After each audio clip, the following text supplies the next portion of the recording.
And now the camera plays just as we're going live, and I've just gone and pressed all the wrong buttons, and it's confused. We might be live. I think we are. I know what. Jesus. Yeah, sorry. We were totally prepared. It's not fault. It's your computer. You've only got one screen. Shock horror. It's back. Look, we're live. Go on, say something. Yes. Hello, everybody. My name is Jason from Pear of Geeks. In the background, we have Becky here.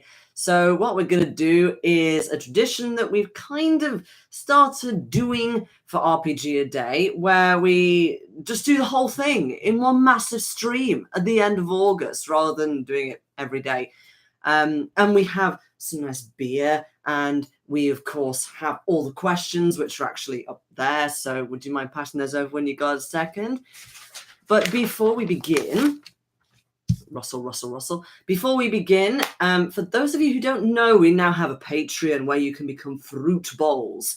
You can contribute very little, you can contribute a lot, but there's no obligation to do so. But if you do, then you can see all kinds of awesome behind the scenes footage, secret videos and things like that we get to release before the public. So you get to see it before they do. It's like a kind of a backstage pass where you eat a fruit and then go behind a door or something. This one's live. Yes, this one is live. So Hi. Now she's finally appeared. Yes, I have. Wearing jeans, which a moment ago I wasn't. Yes. But it was necessary to put jeans on because if I'd gone live in what I was wearing, we'd have had to do a desert theme. There's just no context here, is there? No, we'd have had to have done a desert theme. You're playing with the sound, they can hear boom, boom, boom, boom. Yeah, I know, but I was doing it as gently as possible, and it was necessary because it wasn't quite centered on us. So there we go. Okay. So let's open. But no, I wanted to avoid the desert theme because, there would have been camels, you see. Or at least their feet. Stop. I have been pushing the boundaries of child-friendly content. Yes. But this is going to be more restrained, isn't it, darling? Yes, we're going to be responsible adults. So this is RPGaDay 2018. Now in its 9th year. 5th year. Now in its 5th year. This is very small writing, in fairness. It's very tiny. Asking tabletop role players everywhere to tweet, blog, YouTube, Instagram, Tumblr, and Facebook their RPGaDay answers to celebrate everything cool, memorable, and amazing about our hobby. And I have never, ever done this as 30 individual things. Because I think if we did 30 videos, it would annoy our audience, I think. I think it would. Like if we did 30 videos and it was just answering a question type thing. There are people who do that. They're more bloggy format channels. Yeah, definitely. They're more just kind of like, okay, today for 5 minutes, I'm going to talk about this question. It's very kind of just sit in front of your camera. But I've always just done it. Let's just do all 30 at once. Yeah, basically.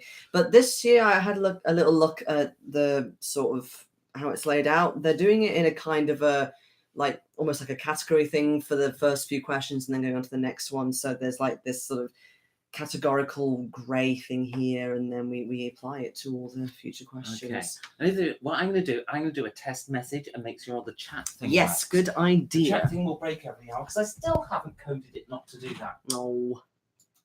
Oh, there we go. So for those of you who are interested in the beer, this is not a product placement at all, but we're finally going to try Clockwork Tangerine. Because basically our Tesco seems to think that if we want to order this, actually we don't want to order it. We want to order something completely different. And they always get it wrong. They do. They keep sending us, is it a vagabond beer or something? No, it's called Zweitgeist, which is it's something I don't mind, but you don't really like it. Oh, it's mirrored. Well, no, it's only for us. Oh, okay. For everyone else, they should see it the right way. The problem is... we can't see it. Well, it's over my face. Oh, yeah. Yeah, I know you... More importantly... I dragged it down. Okay. Do you want to do the first question? Yes. So you can add questions to this by asking in the chat. Mm-hmm. By all means. Yeah. But yes, in the meantime, so the first week is what? What is it? What do you love about RPGs is the first question. And you're asking this of me? Well, that is the first question. That is quite a nice beer. Well, there we go. Quite refreshing. Cheers. Well, I started role playing before you were born. Well, you kind of did. You're a bit older than me. I know. He's my toy boy. And so I guess they just are part of what I am. So to say what do I enjoy about them, it's like, What do you love? or what do I love about them? Well, I love myself. And RPGs, I am RPGs. RPGs are me. I am one with the RPG. I think you're going to it a little bit too deeply there. But no, I mean, like, it's part of the core of who I am. It Always has is. been, like, since teenage years, you know, when I was the only nerd at school. Oh, Apparently everybody I was else as was well. cool. I was as well. Well, what I love is that was how we met, Yes. for one thing. And also, I love the premise of it in that it's social, but it's actually enjoyable. It stimulates the mind. You get to have decent beverages. You're not just sort of going out with blaring music all over the place, getting really sweaty and having to pay like way too much money just to queue. Talking about example. beverages, Yes. though, I do have a complaint. What? Well, you see, I've been given this beer mat here. Great beer, great pub. So I assume that was stolen from some pub somewhere, was it? Anyway, Stolen. you have a much better coaster. And I Yes. paid for it. So why has it been in this room, the room that your computer's in, since I paid for it? You can get this along with a t-shirt if you go to Compass One and register your game / sign up for one. You can get awesome stuff, and it's a really nice coaster. I mean, They've kind of got no context if they haven't heard of Complas, though. well, yes, Maybe- I mean, I've held let's it talk up. about Complas when it naturally comes up in conversation, because Yes. it will within these 30 questions, I'm It sure. will. It will. But yeah, I just love RPGs. It's a very nice pastime. It's something that I've always enjoyed since I found out about it when I was 18, and before then I was doing loads of Choose Your Adventure stuff anyway. So in a way, it's kind of like an RPG. So I've kind of been doing RPGs since forever, if you count those. So yes, why? Since forever. Since forever. That's before me. Yes, before you. Right. Second question is: what do you look for in an RPG? Well, you see, there has been a dearth of RPGs in recent years, because it's not easy to write an RPG, but if you put enough time and effort in, you can do it, and there's no barrier to entry in terms of doing it. Anyone can write one. Well, I suppose your English, or at least whatever language you write it in, needs to be good enough in the written form, but you know, the barrier to entry is not high. So there's so many RPGs out there, but the thing is, the vast majority of them don't actually offer anything particularly new. It's usually just a theme of somebody's homebrew world being turned into an RPG. So for me, what I look for is solving problems. I like RPGs that solve problems in play or offer something genuinely new. I have 2 RPGs on my want to get list to try them out. And I think the reasons that they're on my want to get list is kind of telling as to the answer to this question. So the first one, I would like to get the Elite Dangerous RPG. And the reason is because of a very elegant solution that it has to an age-old problem. You see, in sci-fi RPGs, somebody's the pilot, and the problem is, like, you look at Traveller, if the pilot fails their piloting role, you end up going off the mission. You misjump and you end up somewhere else in the universe or something like that. You did a rant video about this as well. I may well have, yeah. You did. You did I think I did. Piloting. Yes, piloting is why play the pilot in an RPG? Because I've played the pilot before and I quite liked it. Yeah, but basically, the roles that you're really good at, you can't afford to fail, because they keep you on the story, and if you do fail, you're off the story. So you'll arbitrarily succeed anyway. If you don't take a pilot, the GM will just find a way for you to get to that planet. So why have a pilot?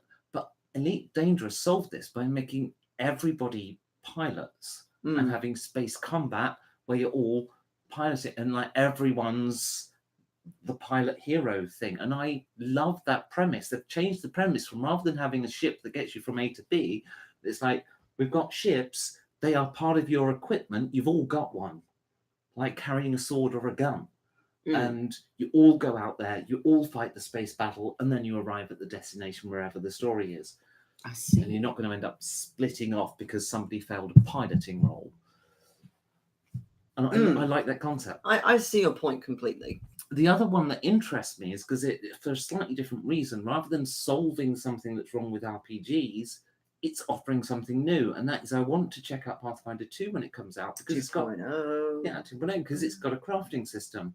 When I was talking to Jason Bulmer earlier this year about what's going to be in Pathfinder 2, and he mentioned that. I think a little bit of wheat came out. I was excited. I want to know how to make my potion of Ujima flop, and hunt the creatures for that. I think that's a nice touch. So it's offering something new. So either something new or solving a problem at the table that happens in the games. The crafting, because I could sort of hear snippets of the conversation, because I was sitting over there with the camera and there was lots of noise.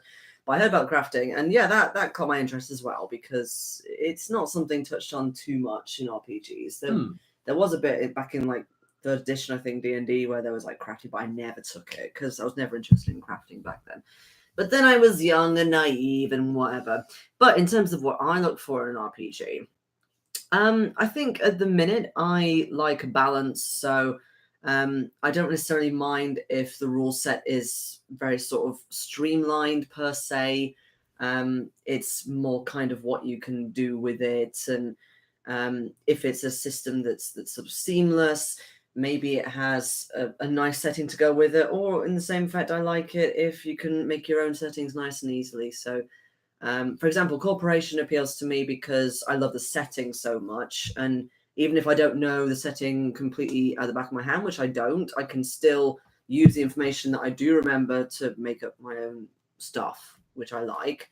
And then there's other systems that I've played in where I like the system a lot, like the actual mechanics and being able to trust up characters fairly quickly, like Call of Cthulhu. What's the next question? Next Has it got a question. different colour background? No. Oh. What gives a game staying power? Marketing. Yes, marketing. Right? We've still got 5th edition as the biggest system in the world because marketing. Because wizards. Call of Cthulhu is still popular because marketing, because Chaosium. Pathfinder's popular because Paizo. And that's it. I'm sorry, but you'd like to think it's some nuance of game mechanics, but It's actually not. No. We like to think we're immune to marketing. Everybody does, but the reason it's a multi-billion, trillion, whatever industry is because it works, and we're all victims of it. Right now, cookies are on your computer, slowly giving away your personal information to big corporations. Run in fear. Okay, now it's different background. Oh, right. Okay, so I've left my notepad over there. Whoopsie. You made notes? I've made notes because there were a couple of questions that were pretty specific. Aww. So the first question is, what is the most memorable NPC for you? What, on this side or on that side? I did think about that, but we haven't really. He's never in a game. That's the amazing thing. The same with your other NPC. Which other one? The one that you tend to say on the drive to work in the mornings. What, the one that talks really slowly? Yeah, about metaphysical shit. Let's not do that right now because that would take forever. Yeah. But Cecil, because he was basically, to explain this, we did a video, or I think it was just me. It was you doing a video about attacks of opportunity. That was it. And at the very beginning of that, there is a little tiny clip of a snake that's in a room with an armored man, and the snake is one side of this pillar in the middle of the room. And he goes, there's an armored man here to attack me. I'll go the other side of this pillar. Oh, there's another armored man. And of course, it's the same armored man. He's simply gone the other side of the pillar, but the snake's intelligence is so low. Or it has a vision problem or something. I just think it's really stupid. Okay. Thinks there's 2 armored men. Says, there's 2 armored men here to attack me. Oh no, I'm outnumbered. And I just think it's hilarious. And I love him as a character, and I want to use him in a game. Mm-hmm. You must. So this is an NPC that in this household has taken on a life of its own, and yet has never been in a game. Can I at least describe the other NPC? Yeah, but let's not do it because it will take forever and be boring and people will switch Oh, off. I don't mean actually. You describe. I'm going to get a question up from a member of the Okay, audience. cool. And I think I recognise that username. I Cool. know who it is. Yeah, I'm not actually going to say it in his voice, but basically, Becky made up a random character out on the whim, a very kind of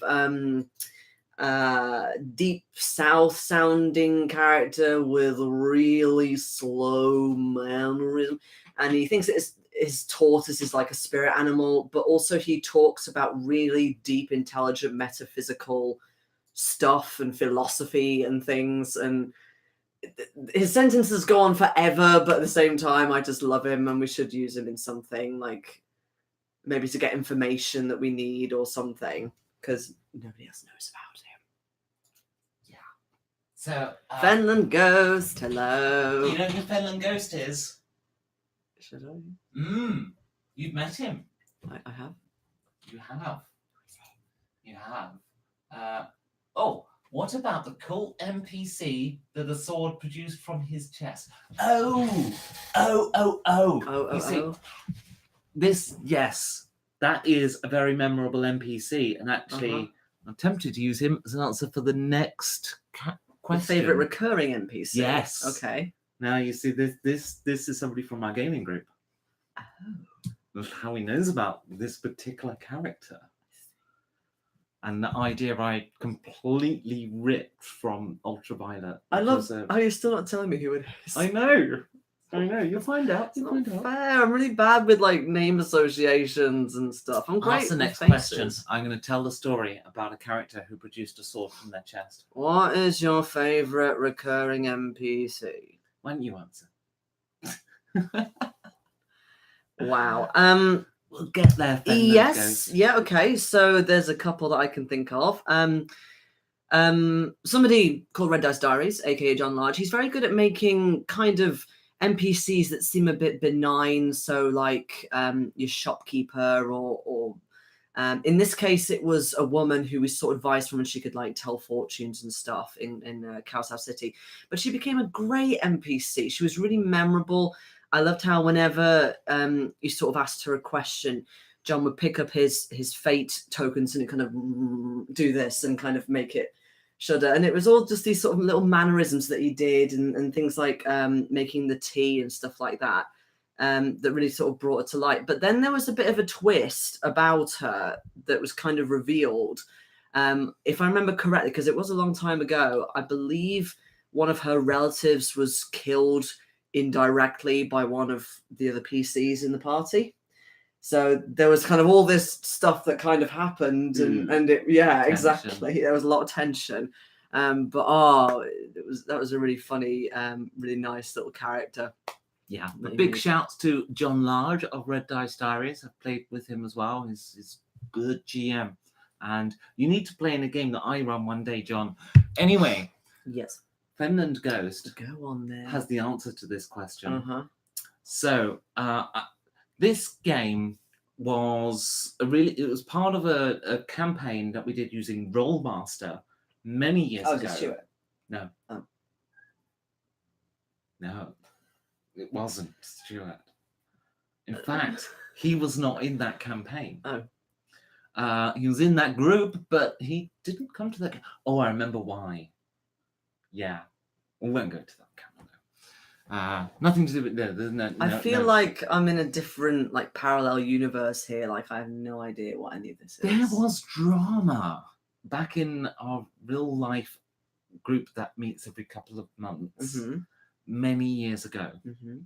There was drama between a couple of people, not involving myself, and so that was going. Anyway, Rollmaster. This NPC, I think on first introduction, pulled a sword out from his chest and then used it against the party. Oh. But the sword wasn't in there. I totally stole this from Ultraviolet, which was a amazing, brilliant, fantastic film starring Milla Jovovich that is crap. Oh. Right, you know the fight scene from Fifth Element? Yes. Right, and it's really cool fight scene. Yeah. Well, it's that actress and that fight scene repeated over and over again for an hour and a half in different art styles. It is the best crap film ever. Oh, I think you've told me about this, but I haven't seen it I love yet. it. It's an amazing film. It's terrible. I love it. There's a little bit of plot in the middle, to save on budget. Something that a kid doesn't matter. Anyway, Are you going to go on? Because I've thought of another memorable NPC. Yeah, but you've answered it.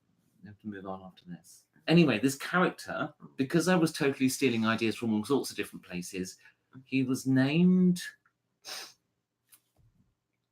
I've forgotten what he was named. I think it was Sarah or something. Mm-hmm. So basically, Firefly's Jane, but with a different name. Catherine. That was it, Catherine. And so he started off, he was an adversary for the players, and then because the campaign did several modules, each module, sometimes he'd be an ally, sometimes he'd be an adversary, sometimes he'd just be doing something else, but it'd get in the way of the players, and he just became this recurring PC that would just, because, so he had different objectives to the players, but sometimes they aligned and sometimes it was adversarial, and it was just this beautiful, beautiful, ultimate badass NPC that eventually, of course, had to be the big bad of the campaign. So anyway, I was going to mention one of your NPCs, but then never we can totally mind. talk about it. No, you said move on. No, we can. No, narcissism. So next question then. No, we can talk about it. So one of my favorite recurring NPCs. He said no to doxing. Not allowed to name this person. Okay, coolio, no problem. So it was the weirdly obsessed Elizabeth I fanatic in your corporation game. Oh yeah, I really liked her a bit more actually than Princess Elizabeth. Yeah, it was just such a bizarre premise, and that she wasn't really Elizabeth I, and yet she was obsessed with it, and she also happened to own Costa Coffee. Yeah. And it's just so random. We never knew why she loved dressing up like Queen Elizabeth I with, like the powder and everything, but she did. And she was quite a terrifying person as well, because she knew how to capture us and use explosives, and she wasn't stupid by any means. No. And she had that creepy minion guy. What was he called? Oh, the one who one of us killed violently. It might have been me. Yeah, Mr. Pitch. Pitch, that was it, Mr. Pitch. Mr. Pitch, who wore all white, wasn't it? Yes, indeed, Mr. Pitch. Why was he called Mr. Pitch? There was a reason, and it was something to do with singing. I thought it was like Pitch Black, but the opposite. That too. I'll take that. Hello, Dusty Bees. Thank you for listening whilst driving. Look out! Sorry. Wow, you are terrible. Well, sorry.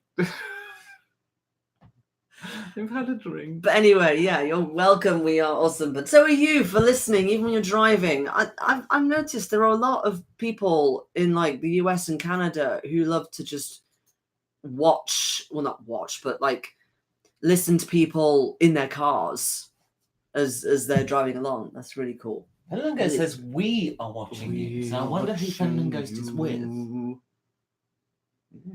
Oh, me either. There are two of them. There's two of them. And they're in the fence. One this side and one that side. Oh!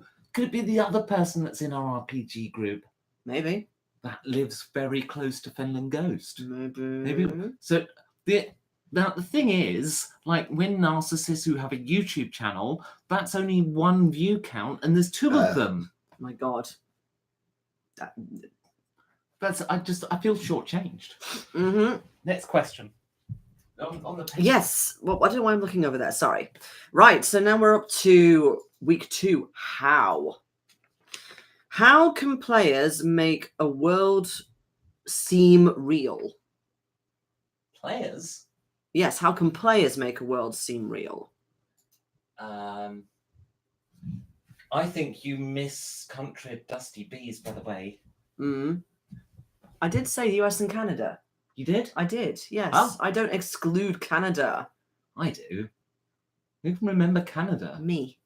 That's there's 50 states. Do they really need to have a special shout out? It's not like we're going to get Arizona, Minnesota, California, Florida. She knows really that Canada's a different I country. do. I'm just teasing. She's just being Yes, it's part of Britain. not. Wow. Okay, we do actually have a question from the audience. Oh, what about my games? Yes. Can you describe the thinking behind the World War II Cthulhu game with the music and the cool effect with the player aids? Which game? Oh, no, he played he didn't do the one with the composer. No, that was Cthulhu by Gaslight. Yeah. Now he's talking. It is linked. I did link both the games together, to be fair.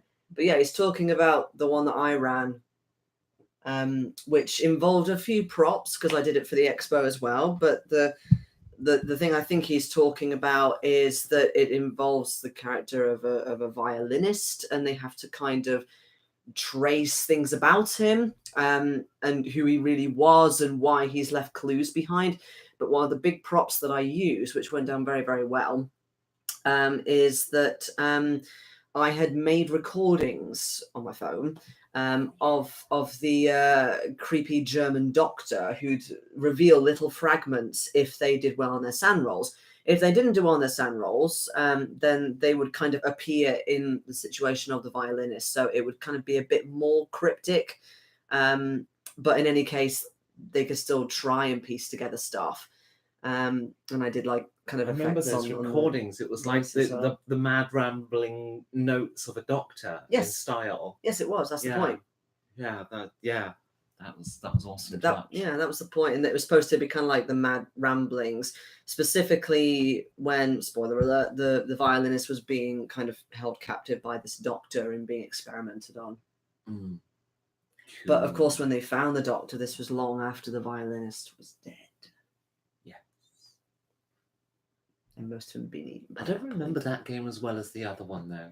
Which other one? The one the one it was linked to that I played at the expo. No, I think personally I do prefer that one, and it was really good fun, and like But actually this touches on something. Yeah. Like you've run that game multiple times. No, I've only ever once done that.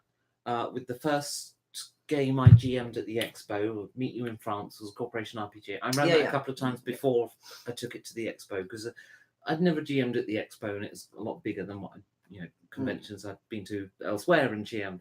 But as a general rule, I don't run the same game twice. No, I don't normally do that either. I've only done it a couple of times. But it is a thing with convention games in particular. Yeah, people do like to run convention games multiple times, which I quite like to make up new things. Yeah, me too. Conventions. But we haven't really answered Fenland Ghost's question because it was about describing the thinking behind it. I get a lot of inspiration from music I listen to, and that game was a direct take from a song called The Funerary Dirge of a Violinist, which happens to be named after, which is about a violinist who plays to soothe the rest of his garrison. He's very much a pacifist in that he hates how war is being used by sort of the people up top for their own gains and things like that, and they don't understand music, and it's all very emotional, and eventually he dies in a reel of bullet fire.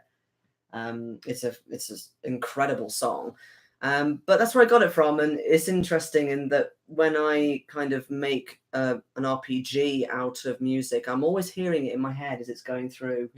Because same song continually. Well, yeah, kind of. It doesn't sort of play all the way through and then restart. My brain doesn't do that, but the sort of general motifs play through because it creates a tone for the game, and it helps me to describe it in the correct way. And the same with the game that you were in. There was a lot of music going on in my head as well, like the finale of Don Giovanni at the end as well, which is terrifying. As you were all being burnt alive by the Yellow King. You told your therapist this. You don't understand the artist. All right, let's have a question from the sheet. Yeah, so we've done how can players make a world seem real. The next question is, how can a GM make the stakes important? Now, I think you're very good at this. What? How can a GM make the stakes important? Oh, the stakes. Yeah, not the food stakes. Right, I thought you said mistakes. No. The stakes. The stakes. You think I'm good at Yeah, okay. because you create sort of unique ways. So you sort of present, okay, this is the stakes. You do it in quite a kind of in your face you way. mean every? So You we're create a not talking premise. about the overall state of the story and the fact Well, that I I don't usually know, do an actually. Armageddon of one kind. What you mean is in any given situation, I'll explain some options. That's how I interpreted the question. Okay, because yeah, I do that. Like in a situation, So you've done a fucking unicorn candle. yes. Oh yeah, that was good. It's only I didn't realise at the time that my camera wasn't showing to you I guys. know. But yes, so We believed you. I lit a candle and said, when this candle burns out, something was going to happen, wasn't it? And I said specifically what, and it was relevant to the adventure at the time, Yes. but something bad that the players understood would happen when this candle burnt out. So the players knew that they only had about 45 minutes to get through a load of stuff before this candle was finished, and the bad thing that they didn't want to happen would happen. I still want to do the Jenga thing. I'm going to do it with you, Finland Ghost. I'm going to do this one with you at some point. Means to Jenga. Yes. As a dungeon bash game mechanic. So you go down into the dungeon, and every time you do something, you pull a brick out of the Jenga thing. And when the tower tumbles, like Tiamat or some shit. Dragons ruin everything. Yeah, but he can't go to Dragons Ruin Everything because he's not available. Crete or something. I don't know. Oops, that's doxing. Yeah, Sorry. it is. Didn't mean to. Alcohol. Right. I don't know where you read up to. I think because I'm not really answering the questions here. I think that a GM can totally make the stakes important. There's a few GMs I could think of. Another one being Sean Connors, who's very good at kind of laying out how important it is, and he puts emphasis by literally just saying it right in your face, like, okay, this is very important, blah blah blah, you must do this, you have, whatever. But I think in terms overall as well, if you want to look at that and like sort of the stakes of a world being under threat. I like to do multiple Armageddons. Yeah. My plot lines. I don't like just one thing blowing up the world and the players solve it. Same, because I want 4 or 5.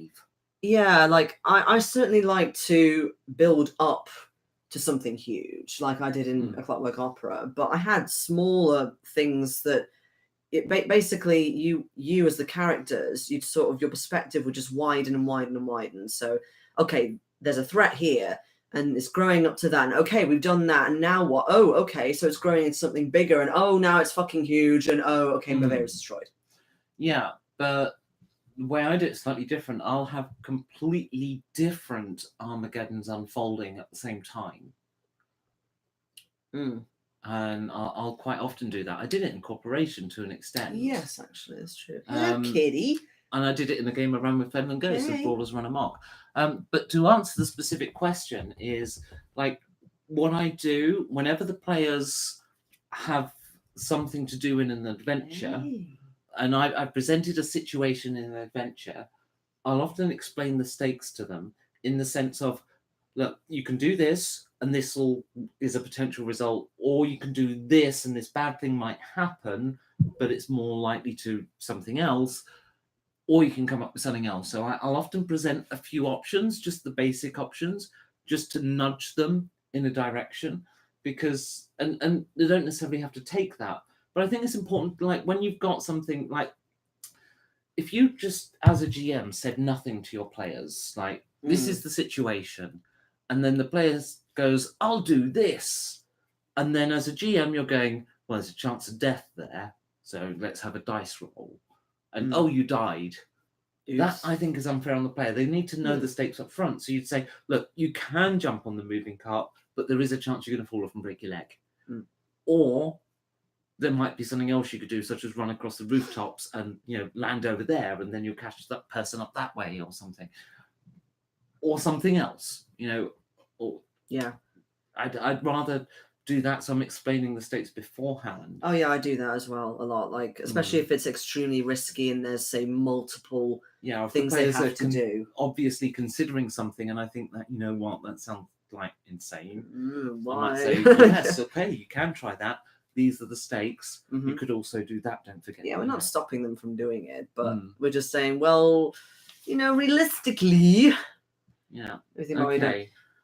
We have another question. We do. Let's do. This one first. No, let's do that one. Oh, okay. Because I don't know where you are. Well, it's a very brief one, actually, because... I haven't played it. Same. We have not played the new 5th edition Vampire the Masquerade. We have, however, interviewed one of the editors Mhm. of it, and I can't remember what he said. Well, if I you was become a camera person. Patreon fruit bowl, then you can potentially watch it. You can. Have I published that interview yet? I I will don't know. make sure I publish it next Yeah. week. So you Let's just say become a fruit yes. bowl. Let's just say And yes. You can actually watch an interview we did with the editor, although he wasn't being interviewed in the context of being the editor of that particular game. No, though, was no. he? It was more Onyx Path, but even so, we did talk about it a bit, and especially because 5th edition coming out. So yeah. So yeah, That's join the nice. fruit bowls. There's a Nice Patreon interview. link in the description, and we'll make that Why did live that soon, noise? if it's not already. Okay, how can we get more people playing?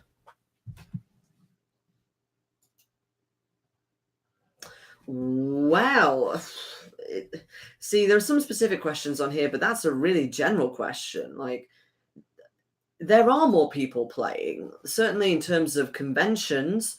Conventions bring more people every year, unless they're really shit and are doing really badly. But I'm not really seeing that. Like, the biggest the biggest cons, like UK Games Expo, that one in Germany, what the hell is it called?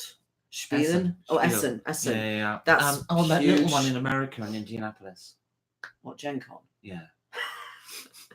There's Tabletop Scotland that's happening for the first time this year, and it's this weekend. It is this weekend. So if you happen to be in Scotland, maybe go there. But we're not in Scotland right now. We're not.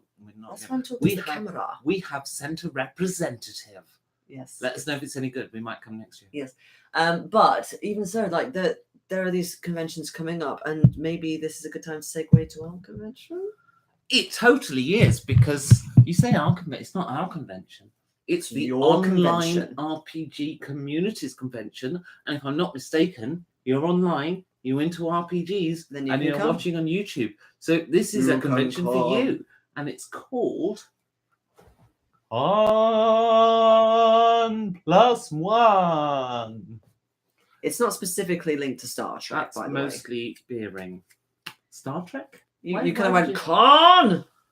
Oh, con Yeah. +1. But yeah, Con+1, which we are organising With friends. It's not just with us. friends. With friends. Yes. Um, But yeah, so tomorrow you can sign up as a player. yes. As a GM. And as a GM. So you can get your games listed, sign up as a player. Mm-hmm. There's Or a little if- bit I have to fix. Yes. You can do it in the morning. Yeah, Fine, but that's it's all fine. cool. We're It's on good, schedule. it's good. Even if you say you don't want to run anything of a game, but you do want to talk about the hobby in a very sort of interesting manner, then you can also make a panel as well. There are panels. Yes, get some panel guests coming. So Yeah. basically, you list your games or your panel discussions on the website, and we do the whole conventions on YouTube. Mhm. So get a YouTube account with live streaming support. That's free. Don't pay a penny for it. You just create an account on YouTube and go to the Creator Studio and enable live streaming and long format videos, frankly, because RPGs. But it's all free to do that. And then come on the website and you can register your game, and then other attendees to the convention will come along and sign up for your game or your panel. Or indeed, you can share the link to it and invite specific people and spread the news of the con and stuff. And here's the important thing. Yeah, the important thing is that it's free. It's free, but it is for charity, for the charity Child's Play, who are very important for us in terms of, this is not the first time we've supported them, but essentially they allow children who are sick in hospital to get some kind of their childhood back by providing video game consoles, RPGs, books, things like that of a gaming nature, which really help them through hospital when they're extremely ill. One way you can donate is, as I said before, getting these coasters. There are also T-shirts as well, where you've got the logo with a really nice logo that somebody drew for us. Where they're sort of playing consoles and stuff. What? Oh, the one on the T-shirt. Yes. Oh, I didn't draw that one. No, you didn't. No. That's why I was wondering why you're pointing at yourself. So you Well, didn't do it. No, I drew Polly the Mage though. Yes. I drew Polly. Yeah, the logo is done by you. Yes, and it's very nice. It's very nice. So the T-shirt was done by a competition winner. Yes, Matt indeed. from UK. Yeah, indeed.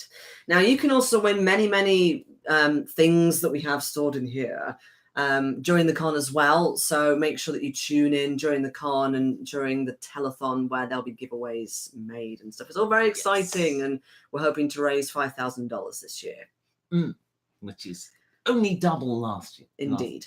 So head over to conplus.live tomorrow. Not today, but tomorrow. You can go today and register a game for your GM or panel host. Well, yes, you can do that. Tomorrow you'll be able to sign up to join games as well. Tomorrow you'll be able to do everything, basically. Not many in there yet, but there will be soon as more people come and spread the word as well. Spread the talk about it. And we should probably say when this is. It's November the 3rd. November the 3rd. So we're getting close. Only a few months away. It's 24 hours and I'm going to be awake for all of it. Yeah, so me too. Next question. Okay. And then there's one from... Yes. And then goes. Question number 9 is, how has a game surprised you?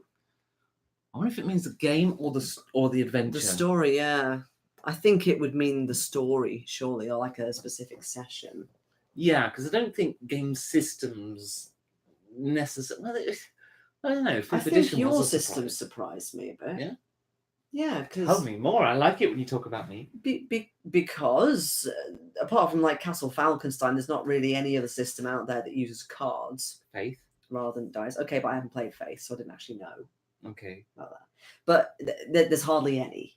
There are few, but I chose cards for a very good reason. Yeah, but they're different cards as well. Like, yes. Not only have you designed the setting and the sort of general system, but you've also designed the actual cards. Yes, it's not a standard deck of 13 cards. Yeah. But then again, I'm a French tarot player, so I don't actually think of cards as a 52-card deck thing. No, that's fair enough. But no, I designed them very specific for very good reason. Like if you use a standard set of cards for a role-playing game, you have two choices.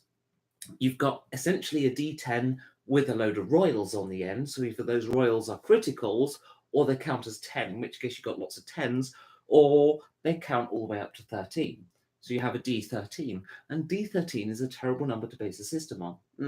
It's not a good number. Unless you come around to our house, in which case Becky has some D13s. I don't know if I do. do I? Yes, I do have a D13. You must have a D13. I do have a D13. You have a D of everything. No, because there isn't sizes for everything. I don't believe there's a 17. Or maybe there is a 17, but not a 19. Anyway, it doesn't matter. Look, the point of 13 is actually not a very good number to use as a numerical base for an RPG system. It's actually, in my view, better to use a D6, however, to open-end it upwards. And what that means is your typical result is between 1 and 6. Why? That's a nice, easy number to manage. It's easy in the mind, right? It's a nice, simple number to work with, 1 to 6. But you allow those amazing successes to scale up. So what I've done is there's lots of cards in the number range 1 to 6, and there's a few cards in the number range 7 to 9 and 10. So it actually goes up to 10, but most cards are in the 1 to 6 range. And that has been done for very specific reasons. Now, that's not why I chose cards, though. Why I chose cards is because I personally believe that if you're going to put a new RPG system out on the market, then you need to be solving the problems that are at people's gaming tables. And I thought the problem I wanted to solve with that system was alpha gamers. So, there are many different types of problems and therefore many opportunities for systems, but that particular system solves that problem. Not only alpha games, but you also solve wallflowers. Yes, it does. It tackles those two things. In one fell swoop. Because it just the way the mechanics work and the way you run out of cards or have too many and have good hands that you just got to run with that. So not that it dominates the action economy, but it's a big part of it. Significant. And it will hold back an alpha gamer from dominating the session. And that's a really cool feature. And that's Yeah, what it that system's surprised designed me. to solve. It surprised me because with new systems, I'm always a bit kind of, okay, is it actually necessary? Do we need it? And blah, And blah. most of them we don't. It's just somebody's homebrew stuff, and they haven't really added anything to the genre. I did add yours, something it was else to like, it as well. I know. And that is that because, much like Fenland Ghost, I have a lot of experience with the weapons in a fantasy RPG, which is why I chose fantasy. Yeah. Because it pisses... I'm not allowed to I swear. said fuck already. All right, it pisses me off that RPG authors, for some reason, they seem to think that the difference between short sword, long sword, broadsword, two-handed sword, I mean, for a start, longsword is a fucking broad... Anyway, they seem to think the difference between these weapons is the size of damage dice. Like, what is that about? Go out and use the damn weapons. You could just join a reenactment group or something. Even Go, LARPing. or what's that martial art thing that people do now with metal weapons? Some there's a local one to us, but they specialize in two-handed swords. It's ridiculous. But anyway, the point is, a HEMA. That's it, HEMA. I've never heard of Yeah, this. it's this medieval martial art thing that's popped up in recent years. Basically, people who want to hit people with metal swords. I approve. Go do it. Learn the weapons. The one local to us only does two-handed swords, essentially. So I'm not interested. I'm too heavy. It's a horrible form of combat, and you need armor to take a hit from one of them. Otherwise, you're not using them properly. And they don't use armor, so they're not using them properly. But that doesn't matter. Get experience with the weapons. Otherwise, don't write about them. Or at least... So tell people what you did. I applied my knowledge of the weapons to characterize them. So you don't do different damage dice because your weapon is longer. So what do you actually do in the character sheet? Well, for a start, the simplest weapons to use and learn are the ones that the peasantry, there's a reason peasantry use spears in battle. And there's a reason that a peasant is more likely to attack with an axe in historical times than they are a sword, price mostly. And the fact that they're used to axes, they're already using them. So, for a start, mechanically, it works out. If you're not a combatant character, take a bloody shield for a start. Oh my god, the number... if you were actually in a fantasy RPG environment and you form an adventuring party and you're going off to adventure in dungeons and shit, and someone turns up without a shield, punch that fucker in the face and don't go on an adventure with them because they're trying to kill you. Take a shield, because it doesn't just protect you, it protects the person next to you. Sorry, I get emotional. I've had beer. What is your current favourite board game? Well, we were thinking about making a video on this, weren't we? Yes. There has been discussions in the POG household. Yes. But essentially, everybody should really know what your favourite board game is by now, because you always talk about it. I do? What's your favourite board game? My favourite board game at the minute is still Scythe. Wrong. Yeah, exactly. It's still Scythe. I absolutely love it. Basically, I played Euphoria, which is a nice game, and then I played Scythe, and it's like that, but more in depth. There's more things you can do. There's more ways to win. There's more strategies. I really like the whole kind of setting as well of the sort of steampunky World War I type thing, and I love painting the miniatures as well, even though I'm really the theme is brilliant, and hats off for that player aid. That is the best player aid of any board game in the history of the human race. Player mat, it is a brilliant design. So good. It is very good. My favourite game is, of course, the best game ever. There are board games. Scythe is a board game. I will freely accept. It's not the top of the board game geek list. Look, I will freely accept. Need the Scythe. I will freely accept. But Scythe is higher up than yours. It's seventh. Look, that is because the board game list on Board Game Geek is designed by people who like board games. Scythe is a board game. And that's what My Feminine Ghost is favourite- asking. My favourite game is a board game opera. Yeah, And I don't mean opera in the musical sense. I mean in the grand scheme, it is the board game of board games. It is the board game that says you barely qualify as entertainment because you don't even last all day.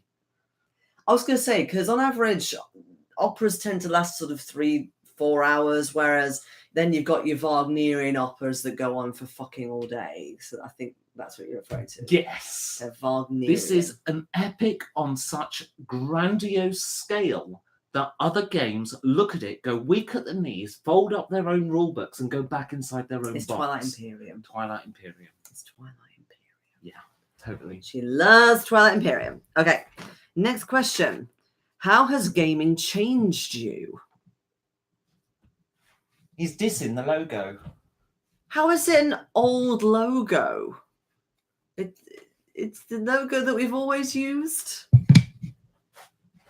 Right. Let's do a question from the sheet. I and then we'll come to that literally one. just asked, but you didn't say anything. Did you? Yes. I said, how has gaming changed you? I am gaming. I am the avatar of gaming. Jesus, I am. Stop that. Sorry. Right.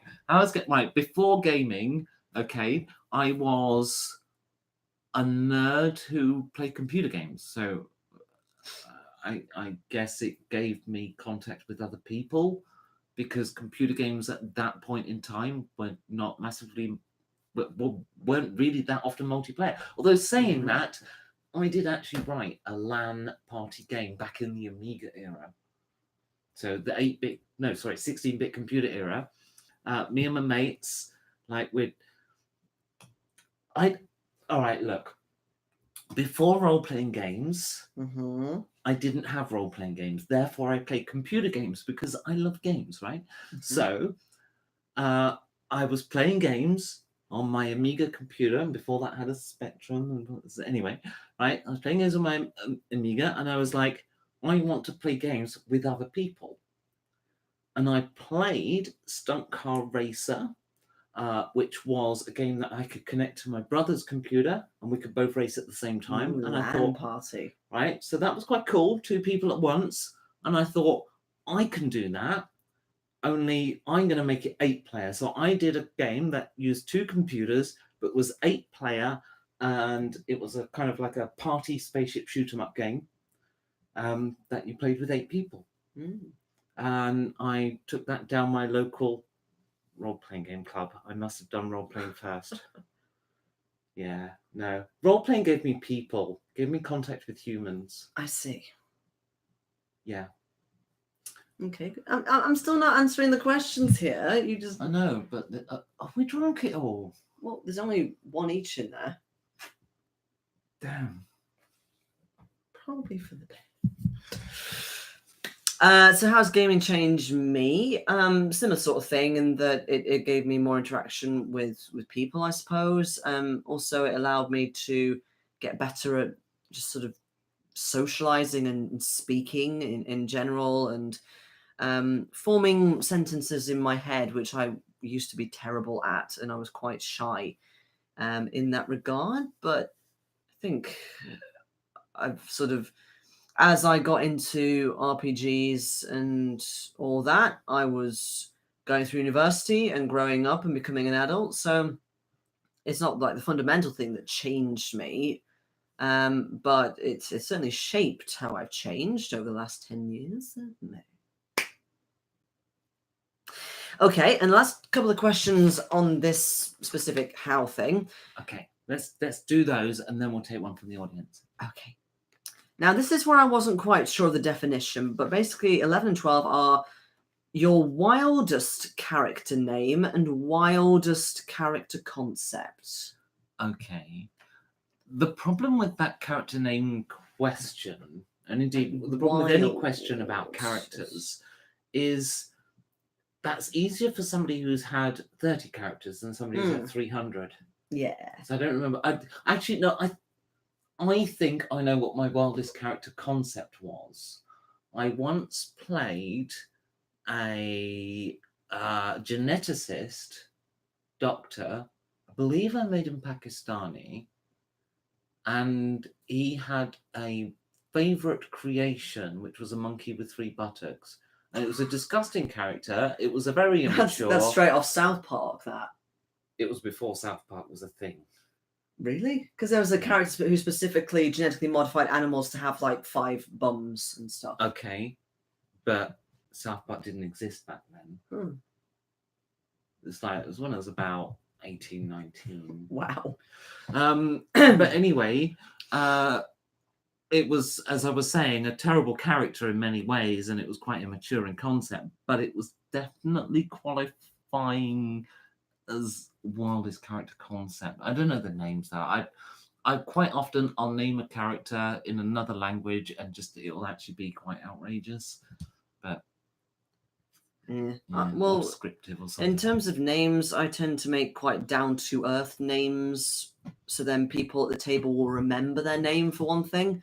So they're not just some weird sort of smushed together fantasy name that's really a memorable type I do thing. take the piss sometimes with my names. Like, I have a standard first name, but then I'll do a second name that turns that first name into a sentence. I think that's ridiculous. The wildest name is the most sort of out there name I've done, is if you count the serial number name of my steampunk character, Z426L, but her name that she gave herself was Acria, which was much easier to remember.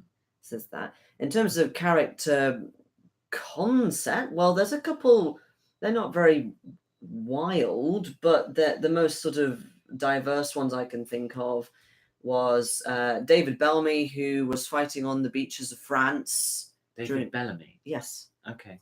Corporal David Bellamy. Lance Corporal David Bellamy.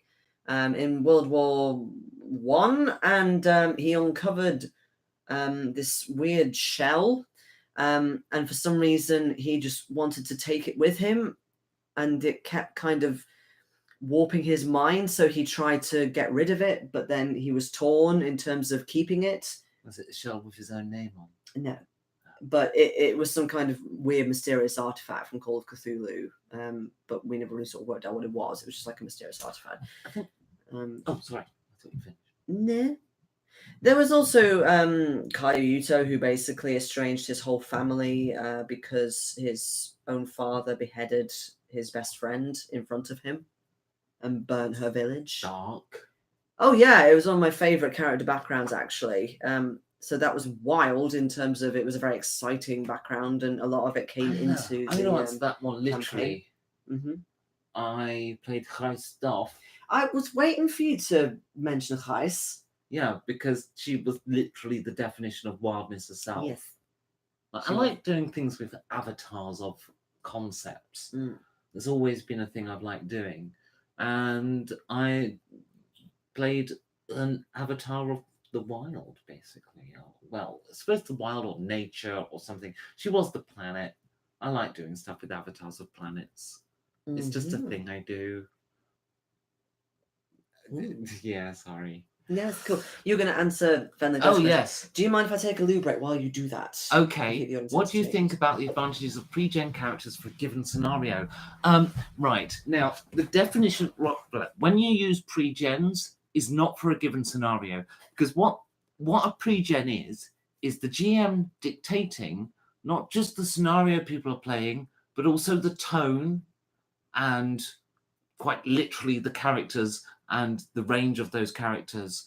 And as a GM, there is one situation when it is right to do that, and that is a convention game. So pre-gens for convention, fantastic. But for a game in amongst your own group, I personally don't like the idea of pre-gens because it's removed agency from the players in your group, and it means essentially you've not had that important discussion at the start, which is, what game do we want to play? Like, when you start a new game, and it's so easy to fall into this trap, and I definitely do it myself, mostly because it's so hard to get my group together without saying, let's do this game. Come on, come over, we'll play this game. Yeah, sure. It's very easy to say, like, this is the game we're playing.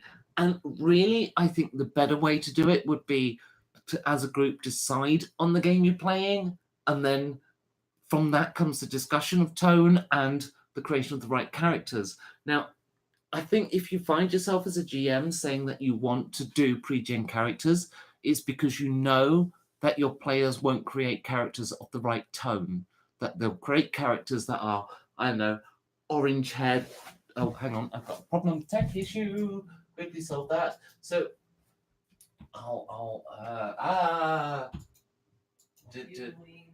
it's kind of the wrong moment. There we go. Right, sorted it. So, what it means is you don't trust your players to make characters of the right tone, and that's because you're not having that all-important discussion about what kind of game do we want to play. Like, I know with one of my groups that one of my players definitely wants to do shits and giggles and have a laugh over something serious, whereas I do roleplay with Fenland Ghost, and I know Fenland Ghost will do that kind of game, but occasionally wants to do something more serious too, and something darker, and something a bit more twisted. And there might be other genres of game that Fenland Ghost also wants to do or try at some point. But you've got to have that discussion with the group and come to an agreement on it, rather than saying, this is the game, these are the characters. And I think that's wrong. But it definitely fits for a convention when there isn't time to change. I was about to say, you have to basically do that for conventions. It's what people expect. Yeah. Well, there isn't time to do it any other way. No. But that's no, exactly. Okay, so week 3 is describing. Describe how your play has evolved. Okay. I can do that. What about you? A lot. When I started role playing, I wasn't even role playing. When I started playing, because I did that before I ran games, it was very kind of, I said a lot of one-liner sentences, and I didn't really describe anything at all. No exposition, no nothing. And yes, I was restricted to the GM's play style, and it wasn't the best ever.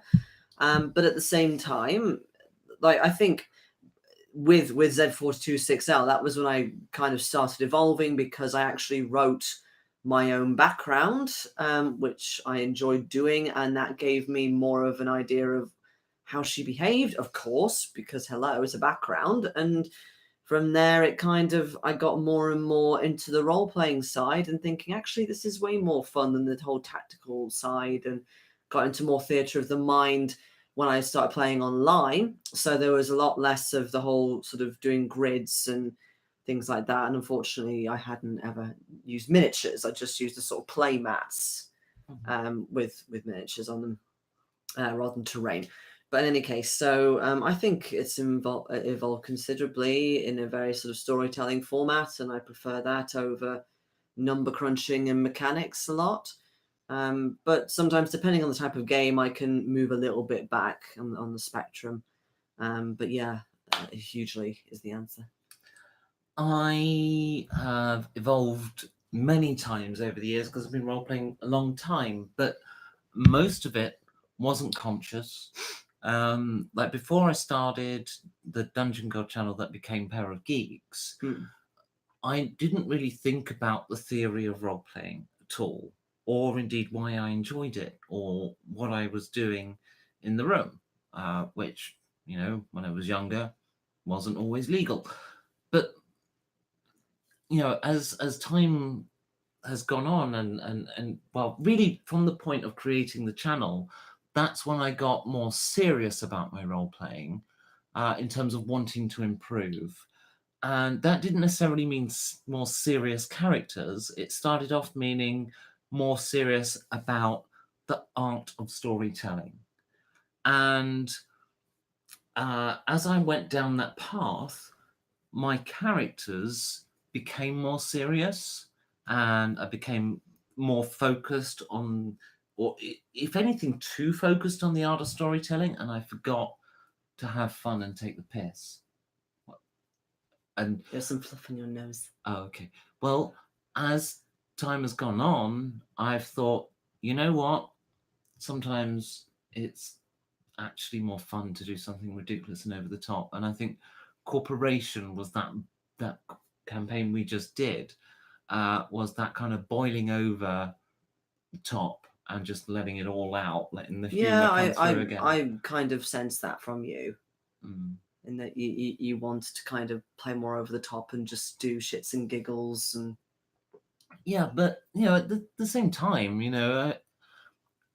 I do like doing the dark stuff, and I like doing it. I love the art of the story, yeah. and I think it's important to all those things I've discussed and learned about theory as I've done my stuff on the channel over the years, where I've explored some of these concepts and where I've watched other creators, including the videos you've done, and learned from other RPG creators. I have tried to be better at understanding the nature of what it is we're doing at the table, and that isn't something I want to lose, because I think it's really helped. To be able to sit down and run a game and go, right, okay, I'm in a situation here, I've got 2.5 hours, I've got to run a game, let's do 3 hour structure, let's do one chase, blah blah blah, and to sort of be able to mechanically say, right, these are the components I need, boom, I got something, let's go. That's fantastic, because I don't need to prep a session to run a good game.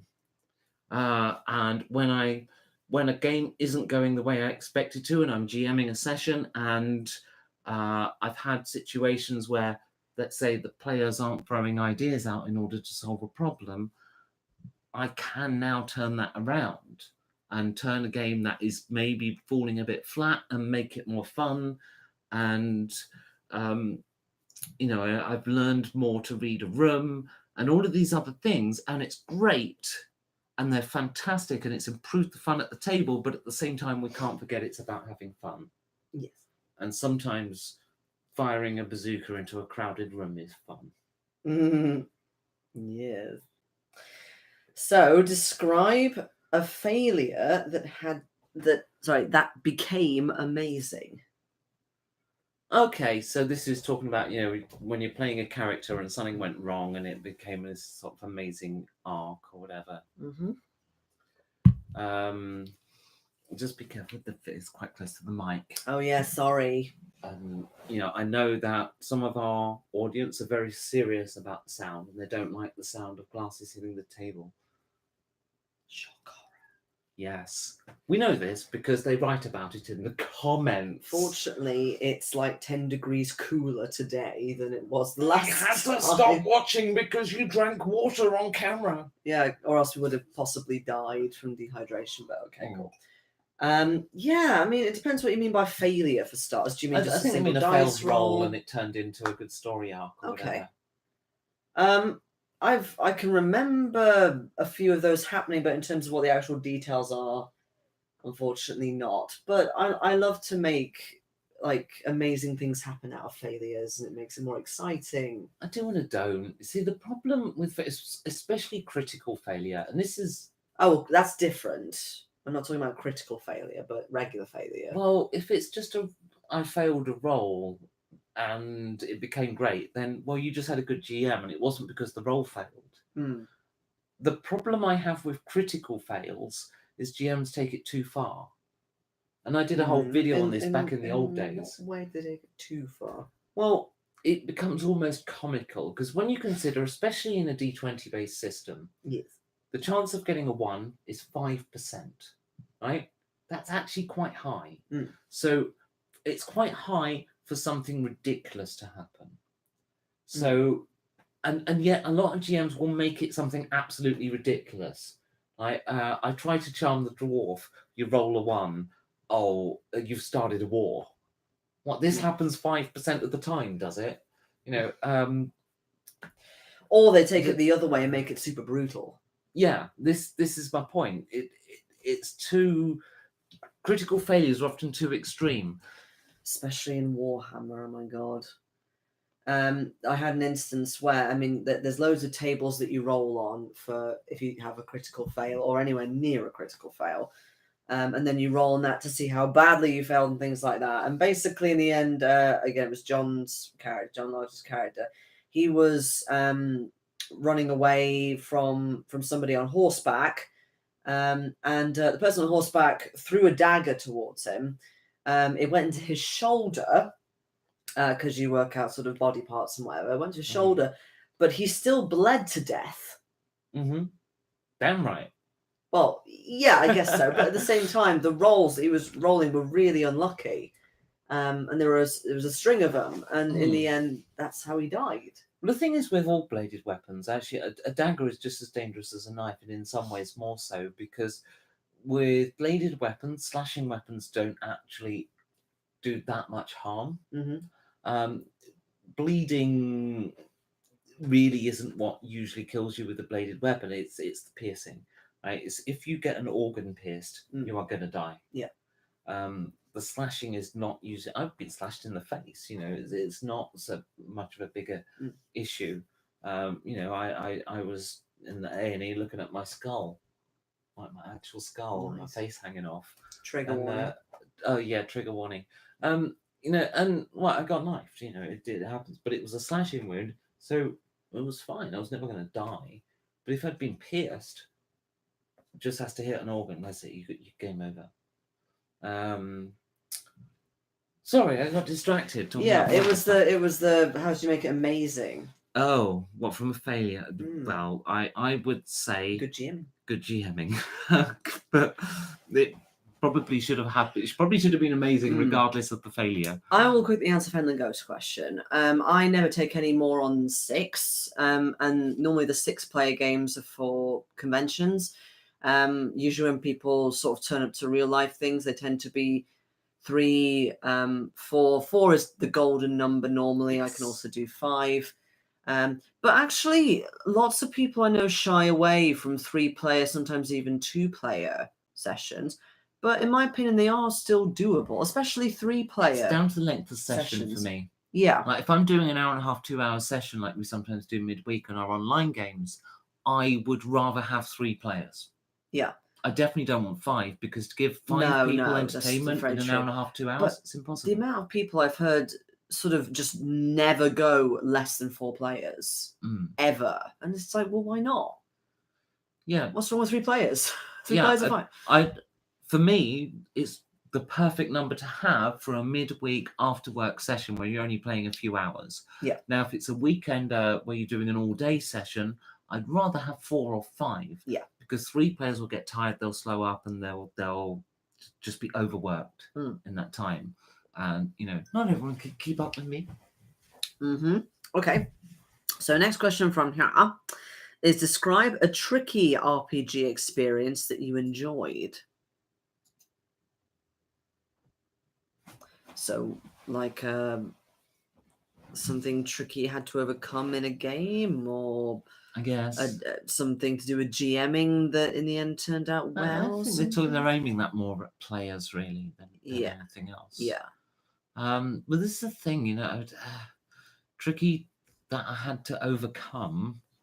Was a tricky RPG experience that you enjoyed. Tricky RPG experience you enjoyed. Well, I was level 3 when my character by herself faced a Naga, an undead Naga, and tried to arrest it. Well, that was your own stupid fault. Yes, it was. But I succeeded, didn't I? Yes, you. There were 4 of you there, though. It wasn't just you. They came out after it started, yes. But yes. The initial scene was my character by herself trying to arrest a Naga. That was undead. But yes, I didn't kill the Naga by myself. Good grief. No, I was thinking of the battle between your character and your mother in the gladiatorial arena. That was a tricky fight. You know what I remember more, though, is the emotional scene beforehand where my mother knew she would die and my character had no idea. Nope. And I went and watched that back afterwards. Still one of my favourite scenes I've ever done. Yeah. you as like you role played that fantastically, playing the character of my character's mother. And when I went and watched that back, that was all you who made that scene. You totally made that scene. I take no credit at all. Every single drop of that was you. Do it. Finland Ghost has raced Pearl Jaguar, which is completely meaningless. It's Pale Jaguar, you numpty. Pale Jaguar was a character I made. Native American vampire. Mm-hmm. It was the first time I did vampire in a game where we played through history, and I've done it twice now, once with a different group. But this character, on the scene that he was introduced, the very first thing he did, like on camera as it were, was rip a mortal's jaw off because the mortal was in the way. Well, silly mortal.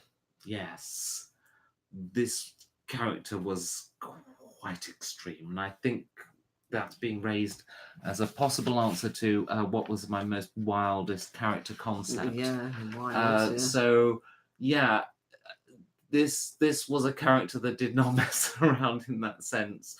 I don't remember what he had at that point when he was introduced, but I remember when he finished, he had Celerity 5, Potence 5, and Protean of 3 or 4, and Fortitude of 5. Okay, here's one that's a bit easy to answer. Describe your plans for your next game. Oh, well, we have several going on at the moment. Yes, we do. About Yeah. forming. Yeah. I have been tinkering, though, with running an AFA game online. Indeed. So there's going to be that, and it's going to be... Is it going to be a play test officially? It's going to be an alpha test because I'm going to try a few different mechanics. One of the feedbacks I got from Finland Ghost was that the game mechanics felt too adversarial, which is bullshit. I disagree completely, but I take it on board and want to try a few variants of the mechanic out to solve that issue. As well as that, we've just finished the corporation campaign, so our friend Ron is going to be running some Savage Worlds for us. We're doing Character Gen next week. And then after that, I'm going to be running a cult campaign. But my literal next game will be on Wednesday because I'm in a Cthulhu campaign online. And it's going, well, I say very well because, you know, the campaign's been running weekly so far, but our characters are already in the shit and it's only been 2 sessions. It's really like ramping up already. We're really fucked. Yeah. Okay. And then describe the best... Well, we missed a group. One Finland Ghost is in.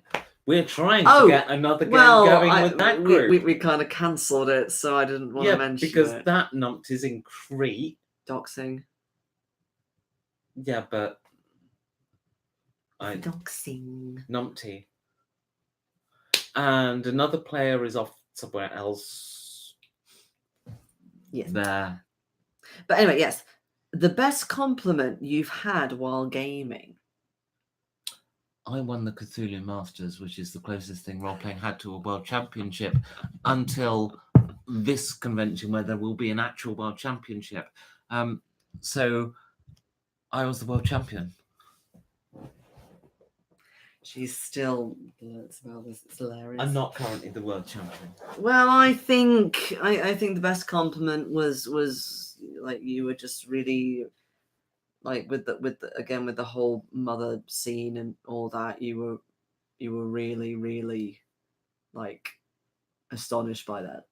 Yes, scene, and definitely. You complimented me afterwards, and it was lovely. Definitely. Did I tell you I got to the final of the World Championships the next year after as well? Yes, I brought you nachos. Yes. So I didn't just get to the final once and flukily win it. I got to the final the next year as well, proving that consistency comes in depth. I would have got to the final when I used to play if the GM actually made a decision instead of tossing a coin. If we assume that the point of gaming is the enjoyment of all people involved, is the only reasonable approach to have a group discussion beforehand then. I wouldn't say it's the only No. reasonable approach, but how do you know what other people in the room What they want want. if you don't bleed and ask them? Exactly. Next question. I don't know how to answer this. What art inspires your game? Google image search for the win. Okay, yeah, same here. I don't really look to anybody specific like Salvador Dali or El Greco. I just look at Google and look at nice images that It's like, people have hello, made. 21st century. Yes. But do you look at character art or landscape art? Character art or landscape art? To get inspiration from... It depends what for. Yeah, I suppose it does. If I'm Like, creating I actually a character, struggle to find the landscapes that match my vision. So I generally have the vision in my mind first of the kind of thing I want. Yeah, same. And then that's the same-ish with me. But whereas, sorry, if I just say with characters, I'm quite happy to be led by the art sometimes. Yeah, me too. And like with my latest character, whose name is Alvin Policino.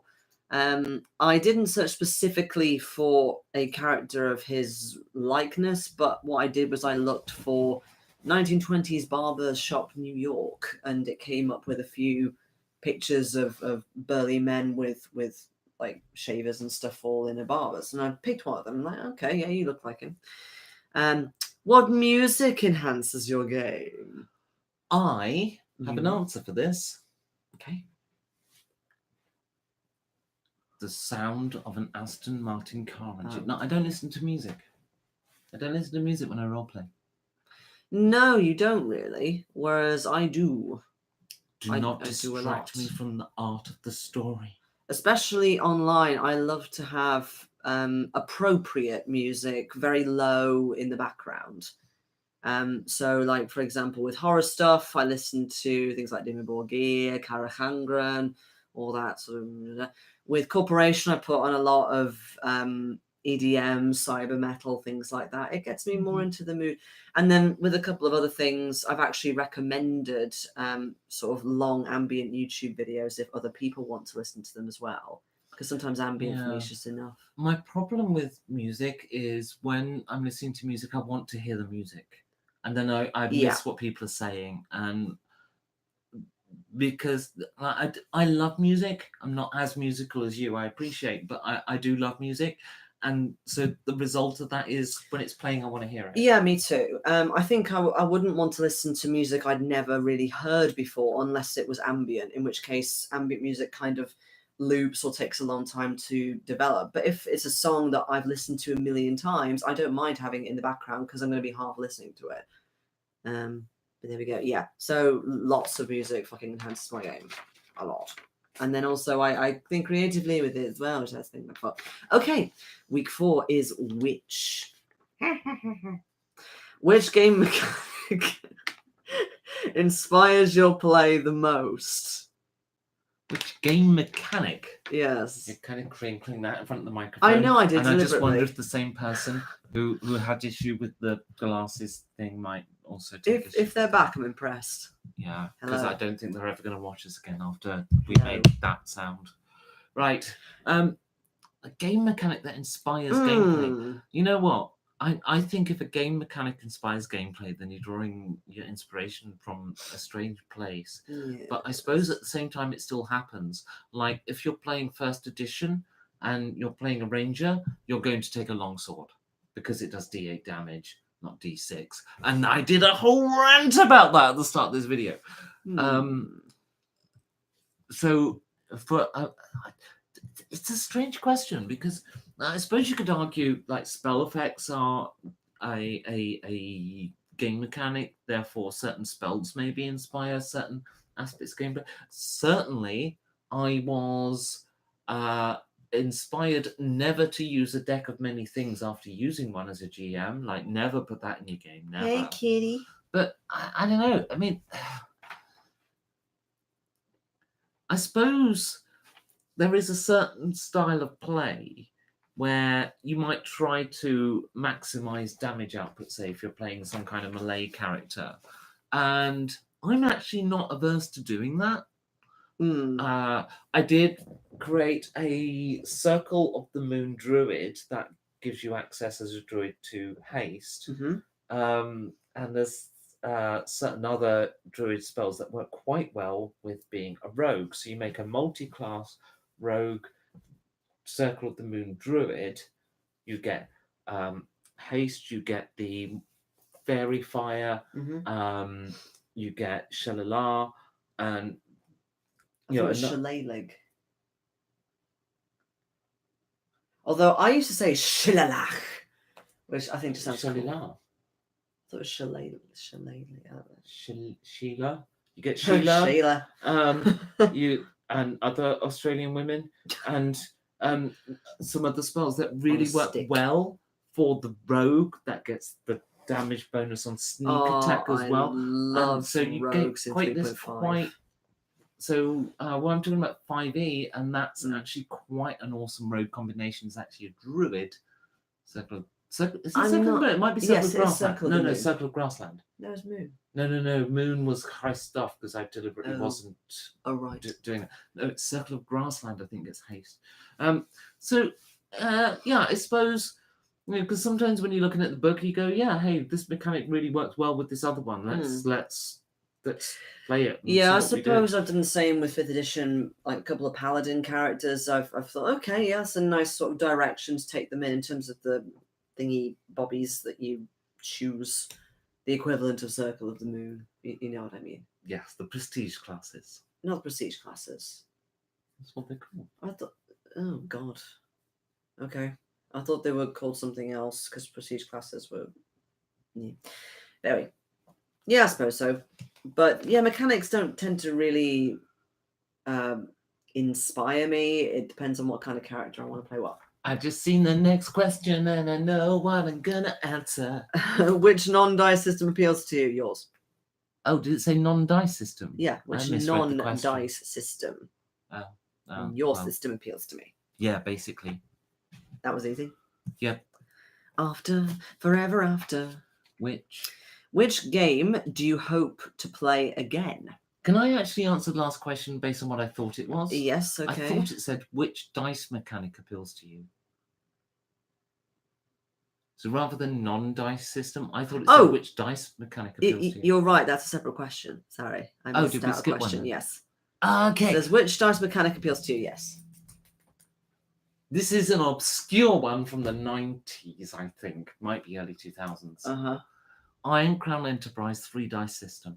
I actually did a video on this before as well. You said noises. Yes, and they made words, which together make an obscure dice system developed by Iron Crown Enterprises, the people behind Rollmaster. You're still saying noises. I can't tell what you're saying. There was a company called Iron Crown. Enterprises. Or ICE. They made Rollmaster. Crown Enterprises, right. They came up with a dice system called the 3-dice system. Yes. Which is fantastic. And they used it in a board game called Silent Death. Now, I have many times put pen to paper and come up with little RPG systems based upon the 3-dice system. And in fact, After Forever After's card system is in some ways inspired by it too, because it uses 3 cards with the same basic concept. That is, you put the 3 dice in the case of Iron Crown Enterprise. You put the 3 dice together, you total them up, that's your hit. Mm-hmm. What it solves is that beautiful thing that all other dice games fuck up. If you make an amazing hit in a dice game, you roll well, but not critical. It's just a hit. So you roll damage and you get a 1. So you do this amazing hit, but unfortunately it just nicks the armor. That's not an amazing hit. Yeah. You've just described what is essentially a when miss. that happens. Yeah, and this is a fault of dice mechanics. They're wrong. But Iron Crown Enterprises 3-dice system solved this.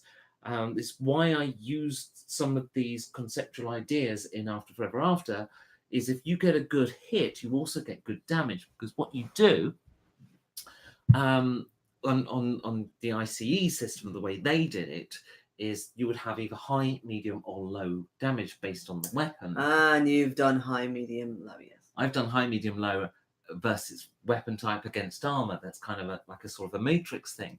And I made that nice and simple and elegant. ICE didn't take it that far. They just did weapon. Yeah. So you take the highest one of the 3 dice is your high damage, the lowest one of the 3 dice if you're using a weak weapon is your low damage. So the hit roll directly translates to the damage roll because it's the same roll. And that's beautiful. That is a beautiful, beautiful bit of game mechanics engineering. So why is it so obscure? I don't know.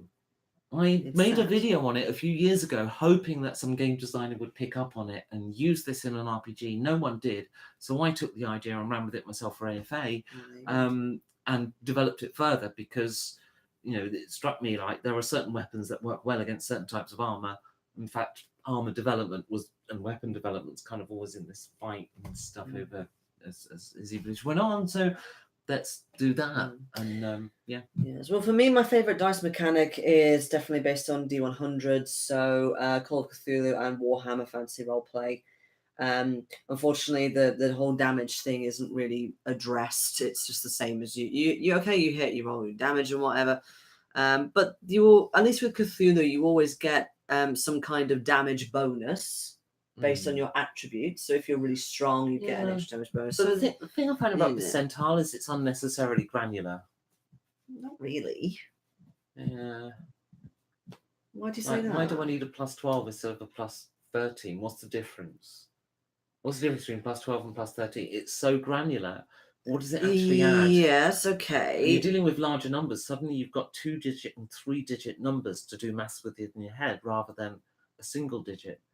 And the closer you get to adding an extra digit... Why do you need maths to sort of add stuff you don't? You just compare it to another number. Well, with Call of Cthulhu, which I know you can write this down on your character sheet beforehand, but you have the success, good success, amazing success thresholds. Well, hard and extreme. Hard and extreme, yeah. Yes. So let's say you got a skill of 50. Your hard is what, 25? Is it half? Yeah, and then half again. So 5. A fifth. So half and then fifth. So we've got 25 and 10. Yeah. Right, from 50. Yeah. So I'm now doing division by 5. Well, you don't have to because number one, they're all written out in the book for you. Secondly, you can have fillable PDFs which do it all for you as well. You don't need to work it out yourself. Yeah, but those maths are still inherent in the system. And that's just because they chose percentile. Yeah, but it's all done for you and you write it in beforehand. So you don't have to do maths. I wouldn't go looking it up in the book. I'd have to remember the page number, and that's probably a 3-digit number to remember. No, but again, you do it all before you actually play. I think I made a valid point. Which 3 sci-fi books would you recommend for far future gaming ideas? Far future? Far future. Well, I'm going to say, right, I got that this is obscure, right? This is really obscure. But there was a computer game that came out in the 16-bit era called Hired Guns. And one of the 5 rule books that came with it, I think it was 5, might have been 3, I think it was 5, was this background book with wonderful stories. And that one, right?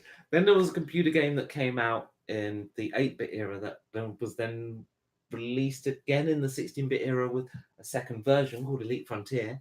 But he's talking about books. Yes, these are story books in computer games. Okay. Right? Elite Frontier had a story book with background. Mm-hmm. That's one, although that's basically Traveller. And also Elite Dangerous RPG we mentioned earlier.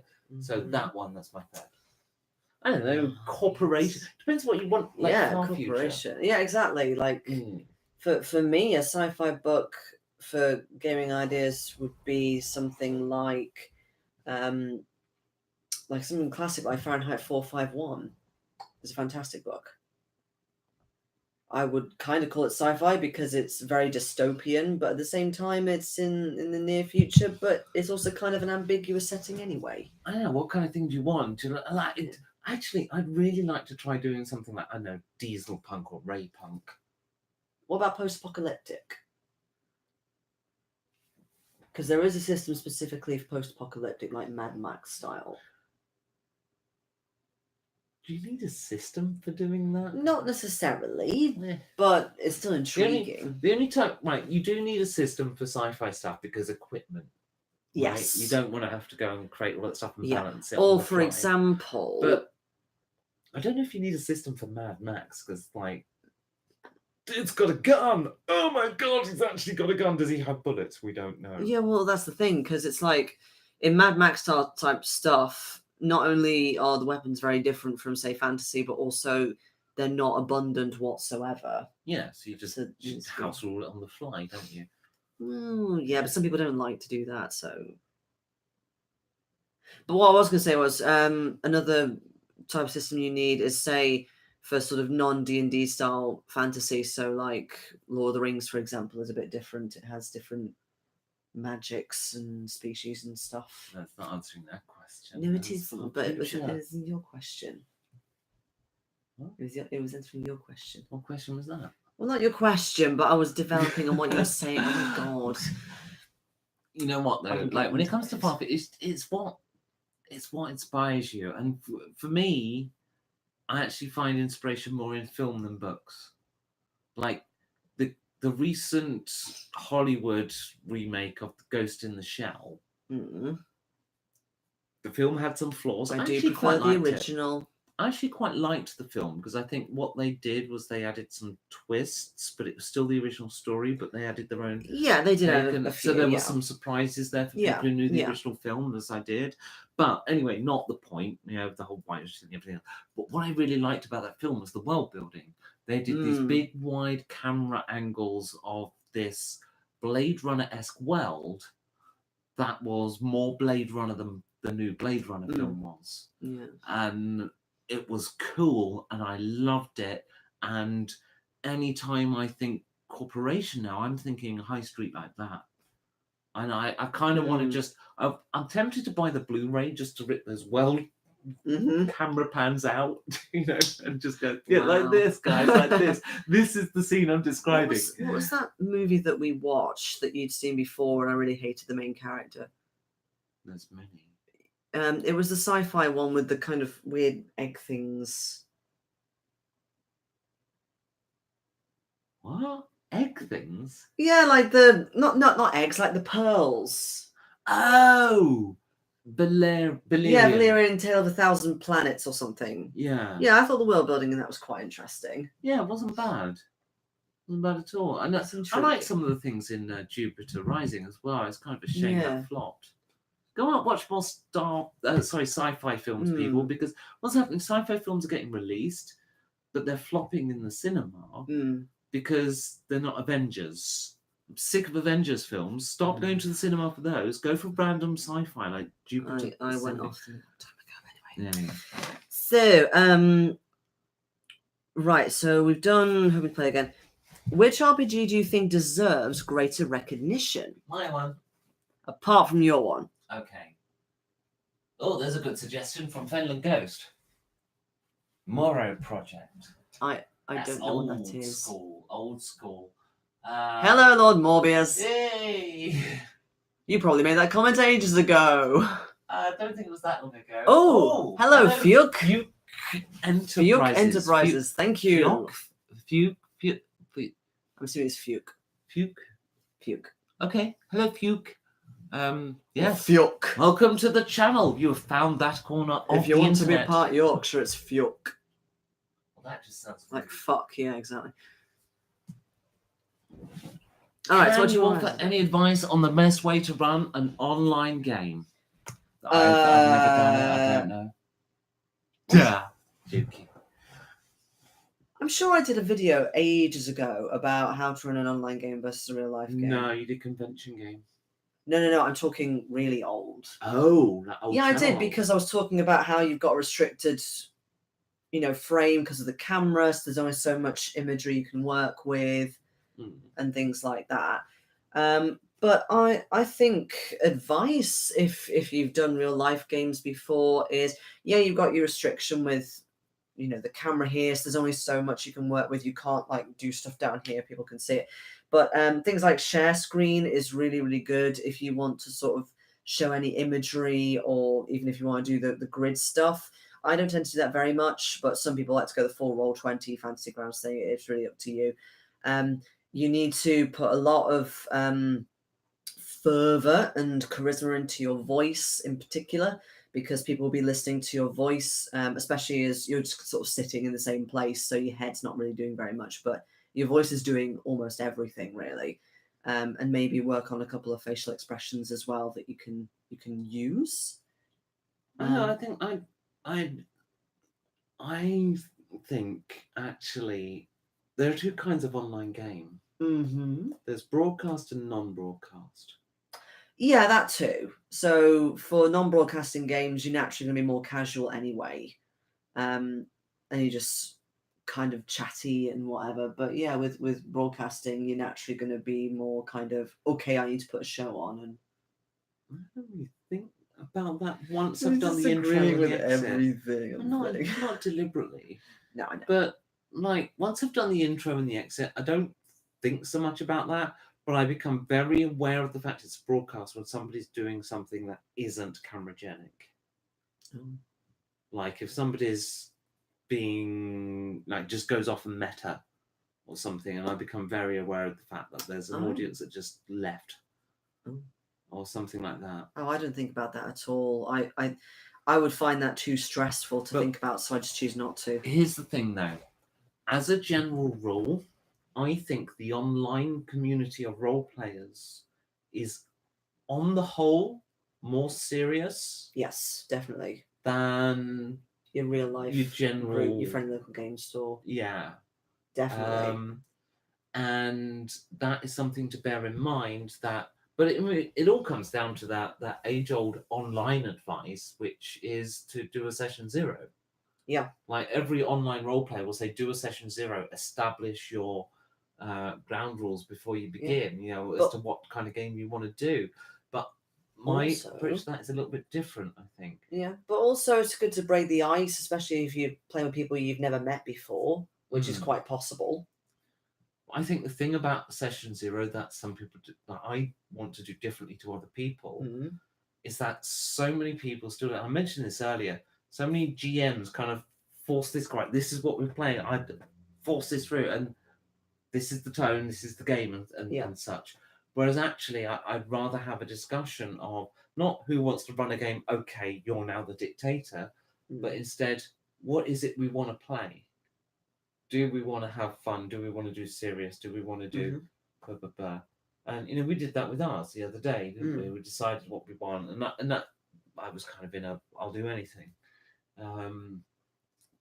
Just going to let somebody else run it and go with it. But, you know, I think that's so important. So what was the question?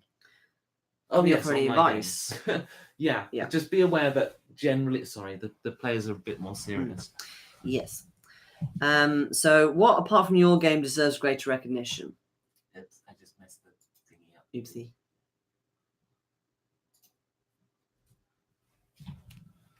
Meh. Yeah. This one. Come to conplus.live. Come tomorrow because we're going to make the player sign up live tomorrow. Yeah. But and Lord Morbius is one of our team. Yes. As well. Yes. You can read all about us in the blurbs. There's a picture of me as a cat. Yes.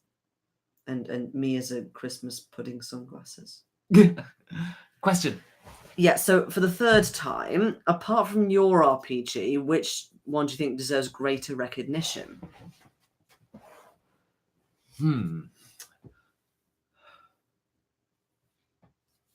What's your answer to this?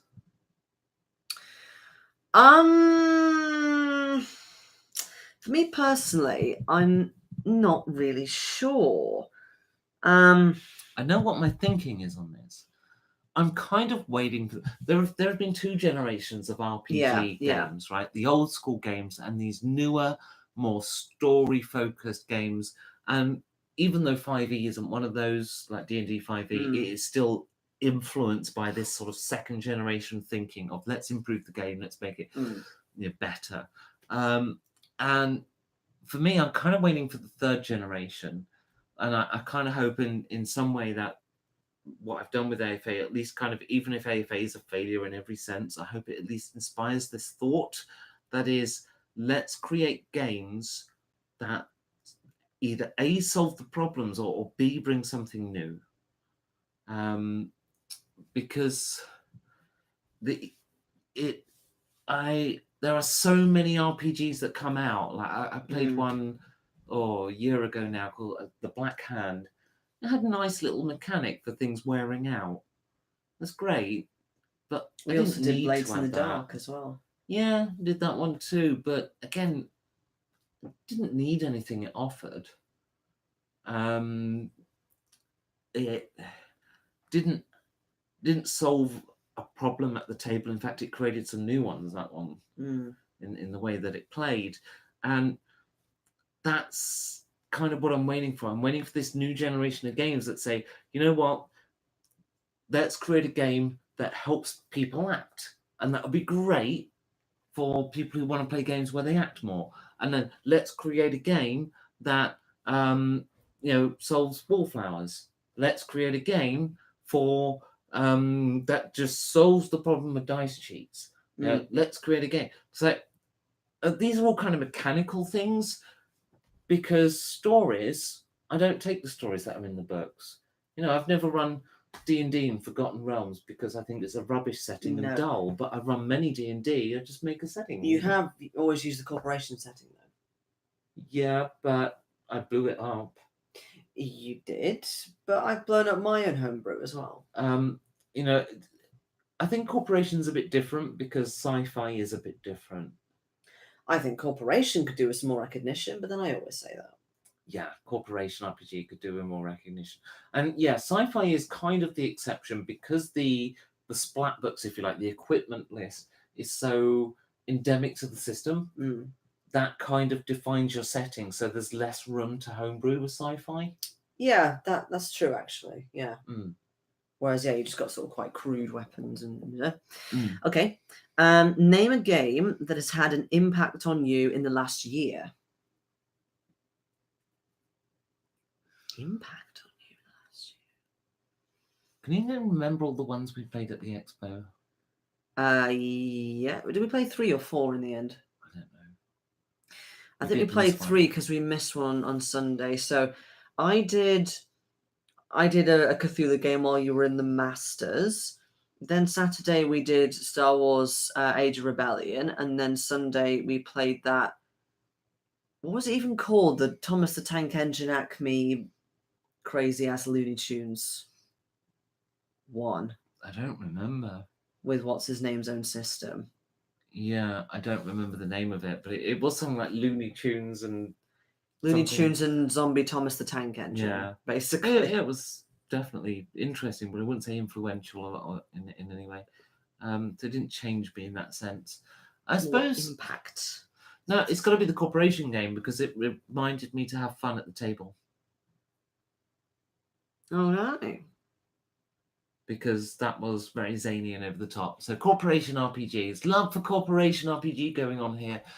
Fuke Enterprises says he doesn't think there is a wrong way to say Fuke. That's very good. Yeah. It's like, say my name wrong. Well, for me, an impact on me last year. Good night, you crazy cat, although you're probably long gone by now. Oh, that's for me quite tricky. I can't, because impact is a strong word, and I can't really think of anything that I've gone, wow, fuck me, that's blown my mind type thing. I think it was good for me to actually play a corporation campaign, even though we didn't use any of the downtime rules or anything. That was our stated objective at the start of the game, wasn't it? We were like, we're going to do a proper campaign of corporation where we go up levels and do the downtime stuff. And then we never did. Yeah, sorry. Nah. I was too busy blowing the world up. Yeah, but babe. So the answer is NA, I suppose. Probably sound really boring, but there's nothing that's been like vroom, huge. Although I suppose there have been a couple, like there was a nice Cthulhu game that I played in at Concrete Cow. That was good. I suppose it had an impact on me because I played with some people I'd never played with before, but they were quite big recurring people players in the convention scenes. That was good. So I got to network a bit, I suppose. But yeah, apart from that, no sort of specific systems had a massive impact. Well, Morbius asks, Yes. do you guys have any miniatures-based videos in the works? I always love those. Mm-hmm. You know what we do have in the works? Something very new. And we're going to launch it directly after this live stream, weren't we? Yes. And we forgot to mention it at the start of the video. Yeah, but we'll do it now. Well, I'm just worried maybe we should make them wait till tomorrow. Okay. Now, we'll do it after this. Straight after this live stream, we're going to launch another video that is something completely new for us. So, because we've not done anything like this before. No. We go out into the real world. So there's no minis in this one. No, except we're the minis. I suppose we are in the scale of things. Yeah. We're the minis. We are small. We did a history video. Yeah. I explored the Battle of Naseby, and I took what I learned and turned it into world building. Mm-hmm. So basically, it's me explaining the Battle of Naseby. So look out for the comments, because that will be where what actually happened occurred. And then, because I'll be corrected by history buffs. And then at the very end, there's this weird bit about role-playing. Everyone who watches the video and goes there for the history is going to get really confused over. Because I kind of bolted it on the end. It got edited a lot, actually, at the end. Yeah, it did. I chopped like half hour out. What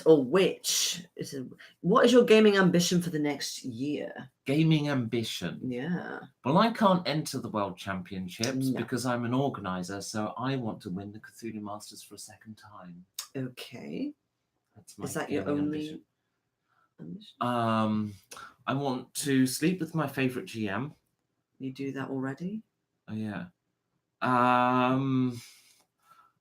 I'd like to write some more of AFA. I know it won't be released this coming year, but I'd like to write more on it. Yes, you must write some stuff. Yeah. Okay. Okay. My ambitions are, I've kind of taken a hiatus out of GM. You know what? I just realised I answered that wrong. What? Okay. I want Complas to be a huge success. Well, yes. And yes, we both do. Yeah. Come to Complas. I'm so sorry. You were saying before I so rudely interrupted you. That was really bad of me. Yeah. So I forgot what I was gonna fucking say now. Oh, I completely forgotten, babe. Thanks. Sorry. Right. So what's your gaming ambition this year, babe? No, I remember it now. So I've done a bit of a hiatus with GMing. I wanted to kind of play more. I did do sort of a balance for a bit, then I did most of GMing. So I'm like, no, I want to just do playing for a bit. So I've really enjoyed doing that. And now I'm kind of getting the GM fever back a bit. So I want to do some more kind of horror-based stuff. So that's where the cult thing comes in. So I'm looking forward to doing that and also running a new system. Because I used to run new systems all the time. But I've grown old and I just want to do ones I'm familiar with. But yeah, I'm going to do Cults second edition, so that'll be good. Definitely want Complus 1 to be a success. That would be lovely. I'm also wanting to get inspiration from as many of your Complus 1 videos as possible. So I'll probably be watching those all throughout the year because they'll be recorded, of course, on YouTube. And be excited to see what kind of games you play so I can learn from them, things like that. I'm intrigued by this system, Simba because people literally won't stop talking about it, especially at the expo. People just were not like talking about any other system but Simba. So it's like, okay, I'm intrigued to look into that more. I don't know if I'm going to buy it, but certainly in terms of like what I want to do, okay. And also, I want to make more POG videos, which I'm working on at the moment. Lord Morbius is asking, are there any updates on Forever After? Presumably means after Forever After. Yeah, it's AFA. After the end of the world. That's the whole point. Yes. I generally find that I only write this thing in a mad panic before a session. So I'm hopeful that by playing it again, I'll do some more writing. Yes. So I've invited you, Lord Morbius. Yes, Lord Morbius. And I believe you've accepted. So Okay. we're going to play a game, and I'm going to broadcast it. And we're going to have the card mechanics and the cards, and we're going to do a 3D visualization. It's going to be amazing. And we're going to broadcast it on POG2, the live play channel. So if you're not subscribed to POG2, head on over, watch our Boston Tea Party game. There's some other rubbish on there as well. Okay, last few questions on here. It's about sharing. So share a great stream / actual play. So head on over to a POG2 live play channel and watch the Boston Tea Party. POG2. I absolutely love Critical Role. It's the best thing ever. Yeah, there is a stream that I did genuinely enjoy when it first came out. It's nobody famous or any big celebrity or Chris Perkins or anything like that. It's just a load of people quite new actually to role playing in general. But it's just really funny the way it plays out. And while they're very new to actual gaming and stuff, they're obviously not new to broadcasting and public speaking. And that's, I think, what made it great, really. So it was broadcast by a person called Dope Lives. But it, like, the GM was somebody else. And in particular, the GM was great because he was British. So his humor was very, very dry, which made it even better. There was a half-orc character who sounded like sort of Frank Oz, so either Grover or Yoda, whichever you go for. And the half-orc wants to do reporting with the news. He was a half-orc journalist, and he had like a little, kind of like the little light character in Zelda who like tells you what to do. He had like a little fey creature called Mr. Camera, who was like the one that actually like tried to keep the half-orc in check and things like that. So that it's like that's the most insane thing I've ever seen in a D&D system. Like, who comes up with that? I have thought of one. Mr. Camera. That is quite unique in its visual presentation, and it shows what can be done when you've got a full-time professional video production crew and your players are all actors on a full-time video production crew. Although not professional actors, never in they're YouTubers, but they're professional YouTubers. It was by Corridor Digital when 5e first came out, and I liked what because they used miniatures. And they did like hit points coming off the models and stuff. And that was quite interesting in that sense, but they weren't very good role players. But I think for good role playing, there's a channel I do want to recommend. And it feels kind of wrong to recommend this person because they are a provoker. And they kind of get enough traffic already because they're huge. But he joined the Provokers this year, and he is the smallest of the Provokers. I say this year, like the second season, whatever. Anyway, that's Mike the Piper. I haven't watched every game he's done, but I have watched some of his games, and I haven't watched any of his Provokers one other than the first one. I thought he stole the show. I watched the first one he was in. But he does do amazing games. He's a great GM, and I know I was watching his Star Wars one for a while, and unfortunately, the character left. There was this character that just stole the show called Spec, who was a bunny rabbit. It was hilarious. A bunny rabbit medic. It was brilliant. In Star Wars? I think it was. I don't know. It was okay. Amazing. I love that character. But he left the show, unfortunately. So I stopped watching. Okay, share whose inspiring gaming excellence you're grateful for. Sorry, share what? It's not very well worded. Share whose inspiring gaming excellence you're grateful for. I'm grateful for yours. Be grateful. I am. Here's an interesting question from Puke Enterprises. I heard you mention Traveller. Is it as bad as people make it out to be? And I think that's a loaded question. There are... Oh, it's in all the boxes. I don't want to get it all out. Yeah, don't worry. Okay.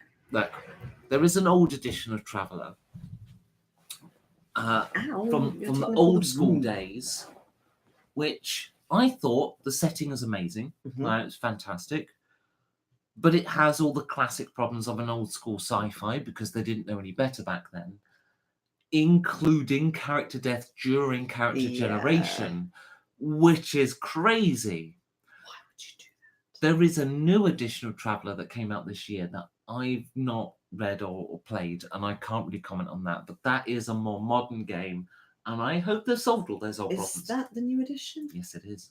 We have 3 new editions of Traveller to give away as part Hardback. of Complex One. They are hardback and they're massive. Is it 3 or is it 5? We've got 3. Is it 3? Yeah, because they're like this thick. Yeah. It's a bit It's going to ridiculous. cost us a fortune to post, but yes. But for example. So if you're interested. Why not pick one up for free at Com Plus? Yeah. So, no, I mean, it's a modern game. I haven't read the book. I can't testify personally to whether they've solved all the old school gaming problems, but it's a modern generation game, so I assume so. Did we actually answer that question? Who's it? Oh, you answered the question for Inspiring Gaming Excellence. Yeah, I said you. Hmm. Yeah.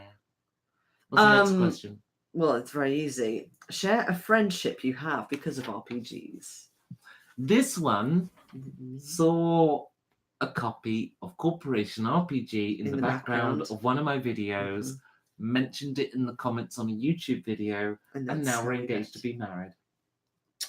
You still thought I was a bald 50-year-old trucker dude from Texas, though. Called Brian. Called Brian. Which is not really a very American name, is it? I don't know. Look, I was just playing statistics. You were probably a 50-year-old truck driver from Arizona or some shit. Okay, share something you have learned about playing your character. Which one? I don't play a character. I'm the authentic me. Something you learned about playing. How to act better. How to. You know what I have learned? I've learned I'm terrible at accents. I can't hold one. I put an accent on, it wanders off somewhere else. Oh, God. It's not my fault. If you watch the Corporation ones, they're really quite something. It's not my fault. Hormones. I think for me, I've learned better to describe sort of, I suppose there's a whole show, don't tell things. So I think I've improved at that, and I'm much better at describing what my character's intentions are, and then you suggest a dice roll as opposed to, I want to go and investigate. Okay, roll an investigation roll then. Type thing. I think I misunderstood. I thought it meant like learned personally in terms of personal development as opposed to learned better role playing. Well, something you learned about playing your character. So surely role playing would be part of it. Okay, in that case, I've learned a lot and I digested it down into numerous videos that you can watch on the Pear of Geeks channel, including that one where I ranted for an hour and a half. Yeah, but it's amazing. It's amazing. And involves a game I ran that was absolutely terrible and arduous for everybody involved, except for the shitty player. I remember what it's called. I think it was just called Player Character Mistakes, wasn't it? Yeah. Or was it called Rant Player Character Mistakes? No, I think it was called Player Character Mistakes 1, but then the thumbnail, it was like big rant incoming. Yeah, oh, God, this video includes swear words. It's amazing. That is a very enjoyable video for you to watch and learn from my bitter experiences. The final question of this: share why you take part in RPGaDay. Mainly because I'm a YouTuber and I'm desperate to find content and be narcissistic. Wow, it's true. I knew you would say that. But it's true. Look, I'm a narcissist. I have a YouTube channel. No, mostly, actually, no. Truth be told, this year, the main reason that I personally wanted to do an RPGaDay video is because you said, do you want to make a video? Yes, that was me. We can do RPGaDay. Yeah, because it's no longer August, or it's last day or something. It's still August, just about. Is it? Yeah, last day. That's our point, 31st. So it's still relevant, but we have done this before. where we've done the whole thing together. But no, I like it because we do sometimes do these long streams where we sort of discuss stuff and we get to discuss stuff with our viewers as we've been doing. So it's nice to do. It's tradition. Lots of people also do RPGaDay. Who runs RPGaDay now? Didn't it move to somebody? Runeslinger Casting Shadows does it, and also this Autocraton.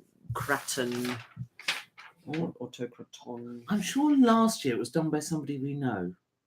What, Runeslinger Casting Shadows? What? Runeslinger Casting Shadows. Oh, Runeslinger. Yes. Yes, I know Runeslinger. Yeah. I don't know Casting Shadows. No, You he's the said same it so person. fast. It was just. He's the same person. Is it really? Yeah, Runeslinger Casting Shadows. Oh, okay. Runeslinger was one of my very first channel subscribers, and I have no idea if he still watches. If you do, hello, Runeslinger. One of my first. I no longer think you look like Jeff Goldblum. He does a little bit. I know he does. He does. He totally does. I never thought of that. Oh my god. No, but my first person who I watched was Keith Hershey. I don't watch Runeslinger. It was one of my first subs. I Our don't know. I first have watched subs. Runeslinger. No. Let me rephrase that because that sounded like I just plotted it. I don't watch Runeslinger's content as a matter of habit. He is one of the content creators I occasionally look at stuff. I see. Okay. Yes. And Lord Morbius has a question. Can you tell us more about this Con Plus that sounds so interesting and exciting? Does it have prizes and game tournaments? Yes. And it has the RPG World Championships. You can sign up for games tomorrow, run and play in. You can submit games to run today. That's actually live at this moment. Yeah, or panels. But if you want to take part but not run something, you need to come tomorrow for that. And that is at ConPlus, ConPlus .live.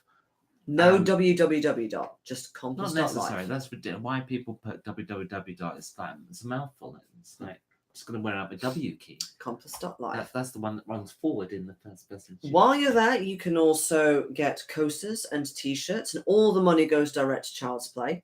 And then in terms of the actual giveaways, they are happening during the convention itself. So you need to keep an eye on the telethon. We will be putting out a program to give you an idea of what's going to be given away at a certain time. We're not going to get you to guess. But at the same time, while you're playing some awesome games, head on over when you've got a little break to see what we're giving away, because it might be you who gets it.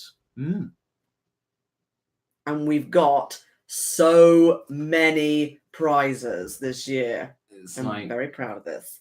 It's on its way to 200. It's over 160 prizes. 160. Yeah, that's a lot. That's a fuck ton of prizes.